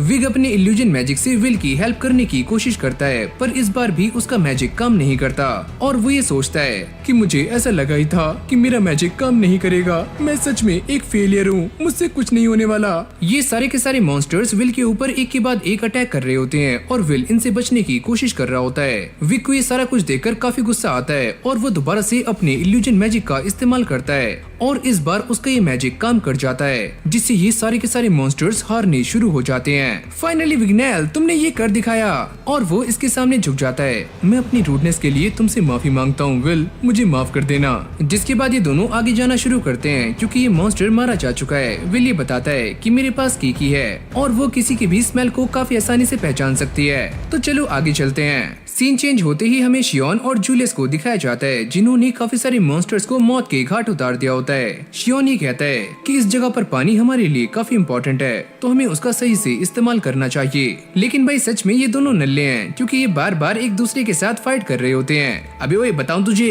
क्या बताएगा बे? अब इन दोनों के सामने काफी सारे सेंटिनल्स यहाँ पर आ चुके हैं और फिर हमें 6th फ्लोर का सीन दिखाया जाता है जहाँ पर काफी सारे इविल सेंटिनल्स ने अटैक कर दिया है। सारे बच्चे उनसे बचकर यहाँ से भाग रहे होते हैं, लेकिन लेकिन तभी एक बच्चा नीचे गिर जाता है और जैसे ही सेंटिनल्स उसके ऊपर अटैक करने वाले होते हैं तभी प्रोफेसर एडवर्ड और वर्क यहाँ पर आ जाते हैं जो कि इन सारे के सारे सेंटिनल्स को मारना शुरू कर देते हैं। प्रोफेसर वर्क इस बात को काफी अच्छे से जानते हैं कि एक टीम काफी आगे जा चुकी है और वो टीम लियाना की है जिसके अंदर विल भी है। फिर हमें दोबारा से कॉलेट और लियाना को दिखाया जाता है जो कि आगे जाते हुए विल के लिए निशान छोड़ रहे होते हैं। कॉलेट ये पूछती है कि हम यहाँ पर कब से हैं। लियाना ये बताती है कि हमें यहाँ पर 16 घंटे हो चुके हैं पर हमारे पास खाना काफी कम है। हम भले ही आराम कर रहे हैं पर यहाँ से बाहर निकलने के लिए खाना और एनर्जी काफी जरूरी है। लियाना को ऐसा लगता है कि सारी की सारी गलती उसकी है और वो किसी को भी बचा नहीं पाई। कॉलेट उससे कहती है नहीं, सारी गलती तुम्हारी नहीं है, सारी गलती उन मॉन्स्टर्स की है जो कि हमें यहाँ से बाहर जाने नहीं दे रहे हैं और मुझे इस बात पर पूरा यकीन है कि विल हमें बचाने के लिए यहाँ पर जरूर से आएगा। इस तरफ हमें जूलियस और शियोन को दिखाया जाता है जिन्होंने काफी सारे मॉन्स्टर्स को जान से मार दिया है। विल और विक भी यहाँ पर आ चुके हैं। वो ये देखकर काफी हैरान थे क्या शियोन ने अकेले ही इन सभी को जान से मार दिया। लेकिन तभी जूलियस पीछे से कहता है अबे नहीं, मैं भी यहाँ पर हूँ, मैंने भी इसका साथ दिया है। शियोन विल को अपने सामने देखकर उसे कहता है ओ अच्छा फ्लंकी, तुम अब भी जिंदा हो। और यहीं से हमारा सीन चेंज हो जाता है जहाँ पर कॉलेट को ऐसा लगता है कि कोई उनकी तरफ आ रहा है। लियाना उससे कहती है कि मुझे ऐसा लग रहा है कि पक्का कोई न कोई गड़बड़ है, तुम आगे मत जाओ। क्या ये प्रोफेसर? और तभी इस बंदे का सर नीचे गिर जाता है। मार्जी भी इसके साथ में है। वो ये कहता है कि ये सारे बच्चे यहाँ तक कैसे आए। लगता है उस मॉन्स्टर ड्यूक ने अपना काम सही से नहीं किया।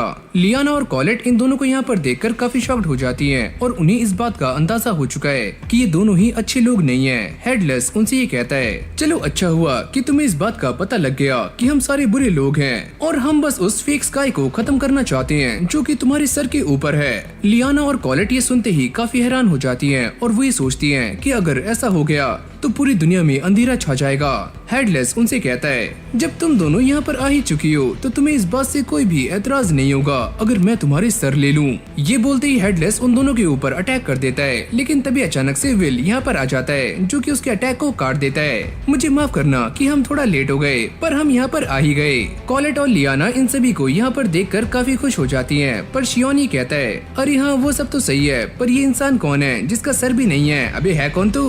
अरे वाह इतने सारे बच्चे, यहाँ तो देखो कितने प्यारे प्यारे सर हैं। और तभी ये बात सामने आती है कि जिस मॉन्स्टर को मारने के बाद इन सभी को 270 क्रेडिट्स मिलने वाले थे उसे अब बढ़ाकर 2,70,000 कर दिया गया है। अगली पल ड्यूक भी यहाँ पर आ जाता है जो कि आते ही इन सभी के ऊपर अटैक कर देता है। विल सभी से कहता है कि वो सारे पीछे हो जाएं। जूलियस ये कहता है अबे ओए पागल, ये सच में काफी स्ट्रॉन्ग है तो हम इसका सामना कैसे करेंगे? विल कहता है कि लियाना हम सभी को यहाँ से जाना होगा। अब ये सारे यहाँ से भागते हैं पर विग ड्यूक को रोकने के लिए उसके सामने आ जाता है और वो जैसे ही अपने इल्यूजन मैजिक का इस्तेमाल करता है तो ड्यूक उसके ऊपर अटैक कर देता है पर विल ने उसे आकर बचा लिया था और वो उसे लेकर अपने साथ भागता है। इन सभी की इस बात को लेकर काफी फट रही होती है कि आखिरकार ये वाला मॉन्स्टर कौन सा है। विल ने इसके बारे में पढ़ा हुआ है और वो ये कहता है कि ये एक ऐसा मॉन्स्टर है जो कि इस डंजन के 25th फ्लोर पर रहता है और इसका नाम है इविल ड्यूक। लेकिन इन सभी को ये बात समझ नहीं आती कि अगर ये मॉन्स्टर 25th फ्लोर पर रहता है तो ये यहाँ पर क्या कर रहा है। बाकी ये पूछते हैं कि हम उनसे बच पाए? नहीं, वो सारे अब भी हमें ही ढूंढ रहे हैं। ये सारे ड्यूक को लेकर ही बातें कर रहे होते हैं कि अगर वो यहाँ पर है तो इसलिए इतने सारे इविल सेंटिनल्स यहाँ पर दिखाई दे रहे हैं। जूलियस ये कहता है तो अब बस तुम ये मत कहना कि हम सारे यहाँ से जिंदा वापस नहीं जाएंगे।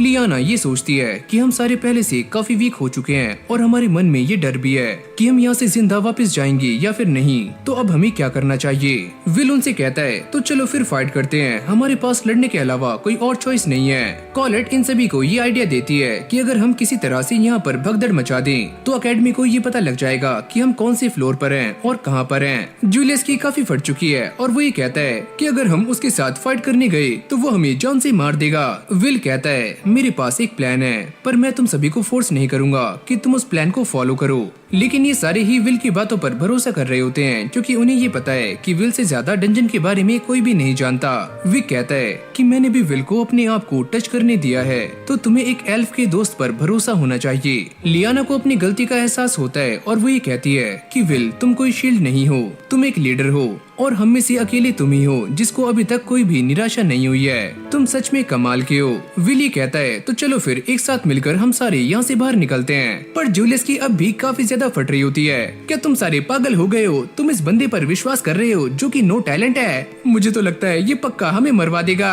अब ये सारे ड्यूक से फाइट करने के लिए उसके सामने आ जाते हैं। ये दोनों उसका ध्यान भटकाते हैं। जैसे ड्यूक इन दोनों पर अटैक करता है तो ये दोनों उससे बच जाते हैं। जूलियस ने अपने काफी सारे क्लोन्स बना लिए थे और वो ड्यूक के ऊपर मैजिक को कास्ट करना शुरू करता है। फिर हमें एक पास्ट का सीन दिखाया जाता है जहाँ पर विल ने जूलियस को ये बताया होता है कि उसे एल्फेरिया के इस वाले मैजिक का इस्तेमाल कैसे करना है और इससे वो लॉन्ग वाले मंत्रों को भी काफी आसानी से चांट कर सकता है। इस तरफ ड्यूक ने जूलियस के सारे क्लोन्स को एक एक करके तोड़ना शुरू कर दिया होता है। जूलियस ये सोचता है कि उस नो टैलेंट को क्या लगता है कि मैजिक को स्पेल करना या फिर उसे कास्ट करना इतना इजी होता है। जिसके बाद जूलियस ड्यूक के सामने आ जाता है और जैसे वो इसके ऊपर अटैक करने वाला होता है ये सारे भी ड्यूक पर अटैक करते हैं, पर इनके अटैक का ड्यूक पर घंटा फर्क नहीं पड़ता। विल को इस बात का अंदाजा हो चुका है कि ड्यूक के पास आयरन जैसे विंग्स हैं, यानी कि उनके अटैक्स का इसके ऊपर कोई भी फर्क नहीं पड़ेगा। तो ये सारे यही ट्राई करने की कोशिश कर रहे होते हैं कि वो किसी तरह से ड्यूक का ध्यान भटका पाए ताकि जूलियस अपने स्पेल को पूरा करके इसके ऊपर एक जोरदार अटैक कर पाए। अब जैसे जूलियस ड्यूक के ऊपर अटैक करता है तो इससे ड्यूक को घंटा फर्क नहीं पड़ता, यानी कि इन सभी का ये प्लान भी फेल हो जाता है।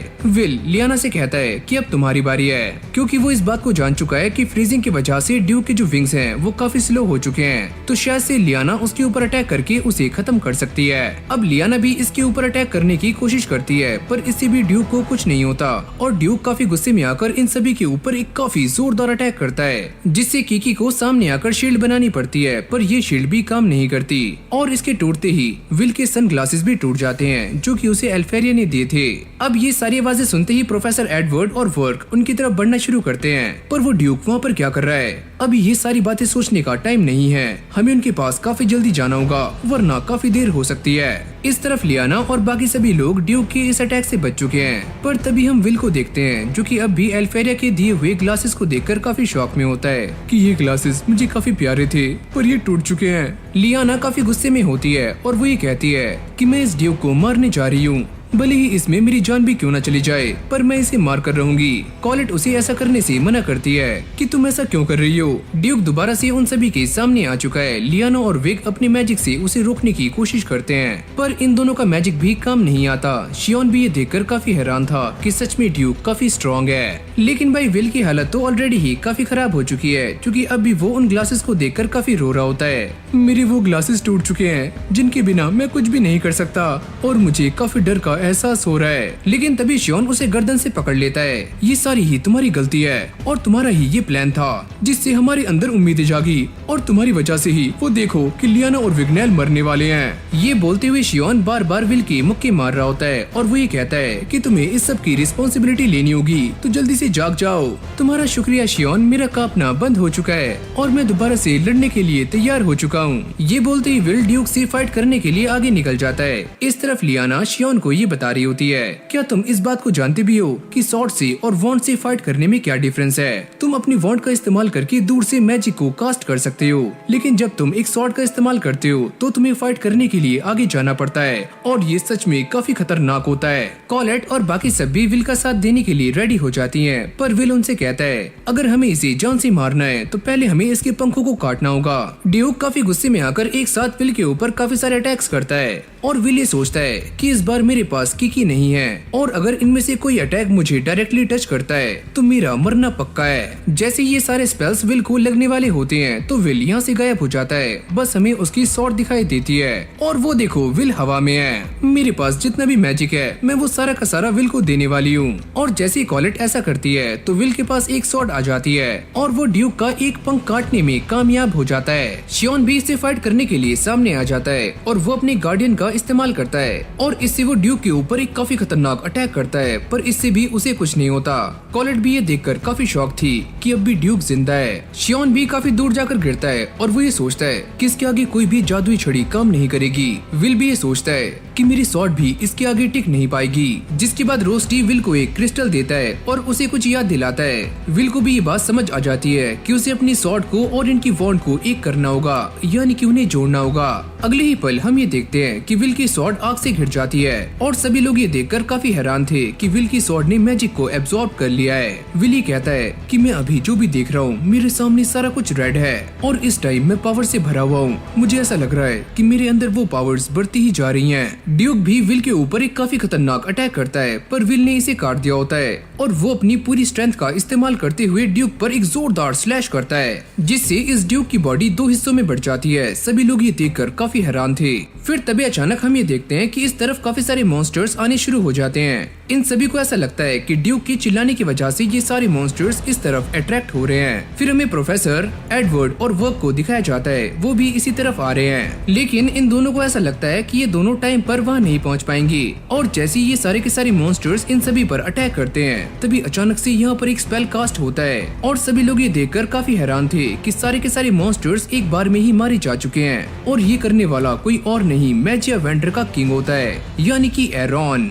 जिसके बाद विल हमें ये बताता है कि एरॉन के आने के बाद सभी लोग उनके सामने झुक गए, पर मेरी आंखें तो किसी और चीज को ही नोटिस कर रही थी। तभी एक बंदा विल के पास आता है और वो ये कहता है कि मैं इस बात को जानकर काफी सरप्राइज हूँ कि स्वॉर्ड अभी तक जिंदा है। इस तरफ हेडलेस और मर्जी खड़े हुए ये बातें कर रहे होते हैं कि हम टाइम से यहाँ पर पहुँच गए और हमने उसे निकाल लिया, वरना ये सारे उसे पकड़ लेते।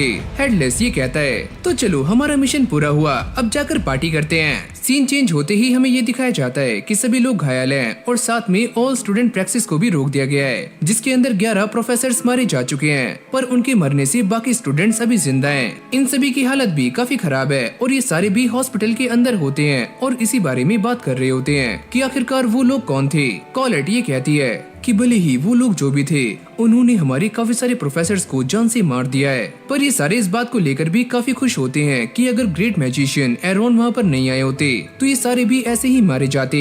लियाना भी इस बात से काफी खुश है कि ये सारे लोग अब भी जिंदा हैं और उसने अपनी नाइट की ड्यूटी काफी अच्छे से निभाई है और उसी ने ये टीम बनाई थी, तो वो इस टीम को लेकर भी काफी खुश हो रही होती है क्योंकि ये सारे लोग एकदम कमाल के निकले।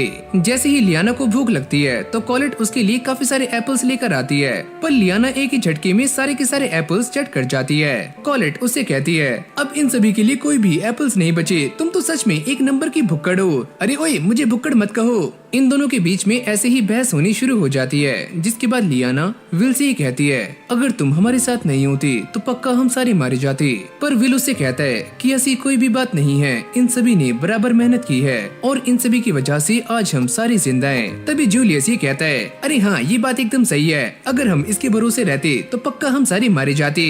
अब शियोन विल से ये पूछता है सुनो फ्लंकी, तुम मुझे ये बताओ कि वो वाली पावर कैसी थी? उसको देखकर तो मैं एक पल के लिए हैरान हो गया था कि तुम्हारी स्वॉर्ड ने मेरी सारी पावर्स एब्सॉर्ब कर ली थी। विग ये कहता है कि उसे देखकर ऐसा लग रहा था कि वहाँ पर कोई मैजिक हो रहा है, पर वहाँ पर तो कोई भी स्पेल चांट नहीं किया गया था, तो वो मैजिक कैसे हुआ?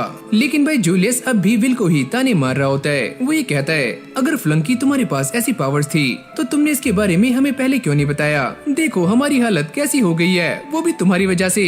पर अब ये सारे इसी बात को लेकर थोड़े से परेशान होते हैं कि आखिरकार वो पावर कैसी थी जो कि विल की स्वॉर्ड में आ गई थी। कॉलेट ये कहती है कि शायद से प्रोफेसर वर्क हमें इसके बारे में बता सकते हैं। विल इन सभी से ये पूछता है क्या तुम उस लड़के के बारे में जानती हो जो कि एरॉन के साथ यहाँ पर आया था? और बाकी सब ये कहते हैं कि शायद से वो फिन ट्राइब से होगा, क्योंकि इन्होंने किताबों में ऐसा पढ़ा है कि एक ऐसी ट्राइब है जो कि डंजन्स के बारे में काफी अच्छे से जानती है और वही फिन ट्राइब है। विल ये सारी बातें सुनने के बाद ये सोचता है कि जब मैं उस बंदे से मिला था तो पता नहीं मुझे काफी अजीब सी फीलिंग क्यों आ रही थी और मुझे उस पावर के बारे में भी जानना है जो कि मेरी स्वॉर्ड में आ गई थी। सीन चेंज होते ही हमें फिन को दिखाया जाता है जो कि हेडमास्टर से मिलने के लिए यहाँ पर आता है और वो ये कहती है कि इस बार तुम डंजन में कहाँ तक गए थे?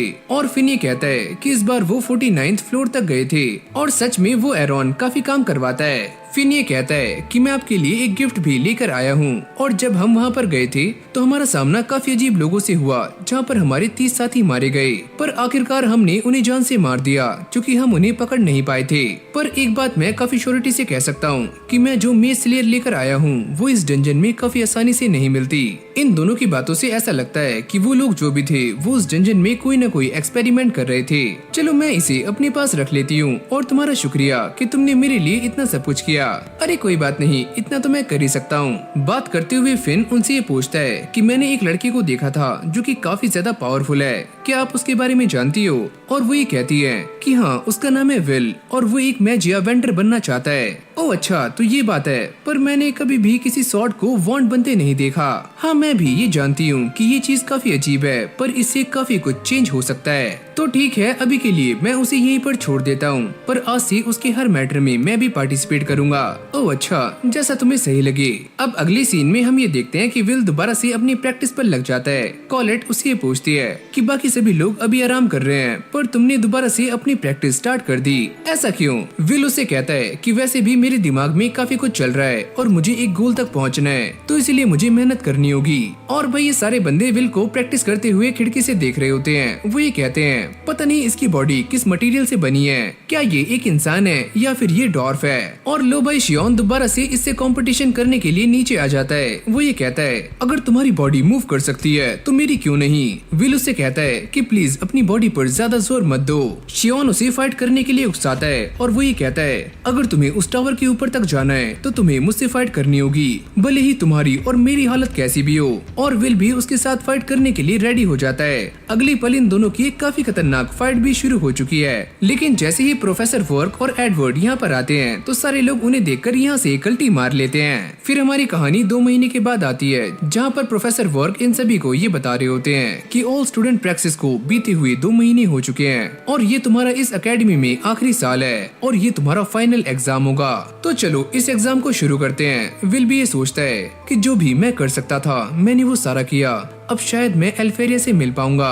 और इसी के साथ इस एनिमे का पहला सीजन यहीं पर एंड हो जाता है। अगर आपको ये वाली वीडियो अच्छी लगी हो तो वीडियो को लाइक करके चैनल को सब्सक्राइब करना मत भूलना। बाकी अगर आप इस वीडियो पर अपना पूरा सपोर्ट दिखाते हो तो इसका सीजन 2 भी आपको काफी जल्दी देखने को मिल जाएगा। तो चलो फिर आज की इस वीडियो को यहीं पर एंड करते हैं। बाकी मैं मिलता हूँ आपसे एक और न्यू फ्रेश वीडियो के साथ में। तब तक के लिए keep watching, keep supporting anisole.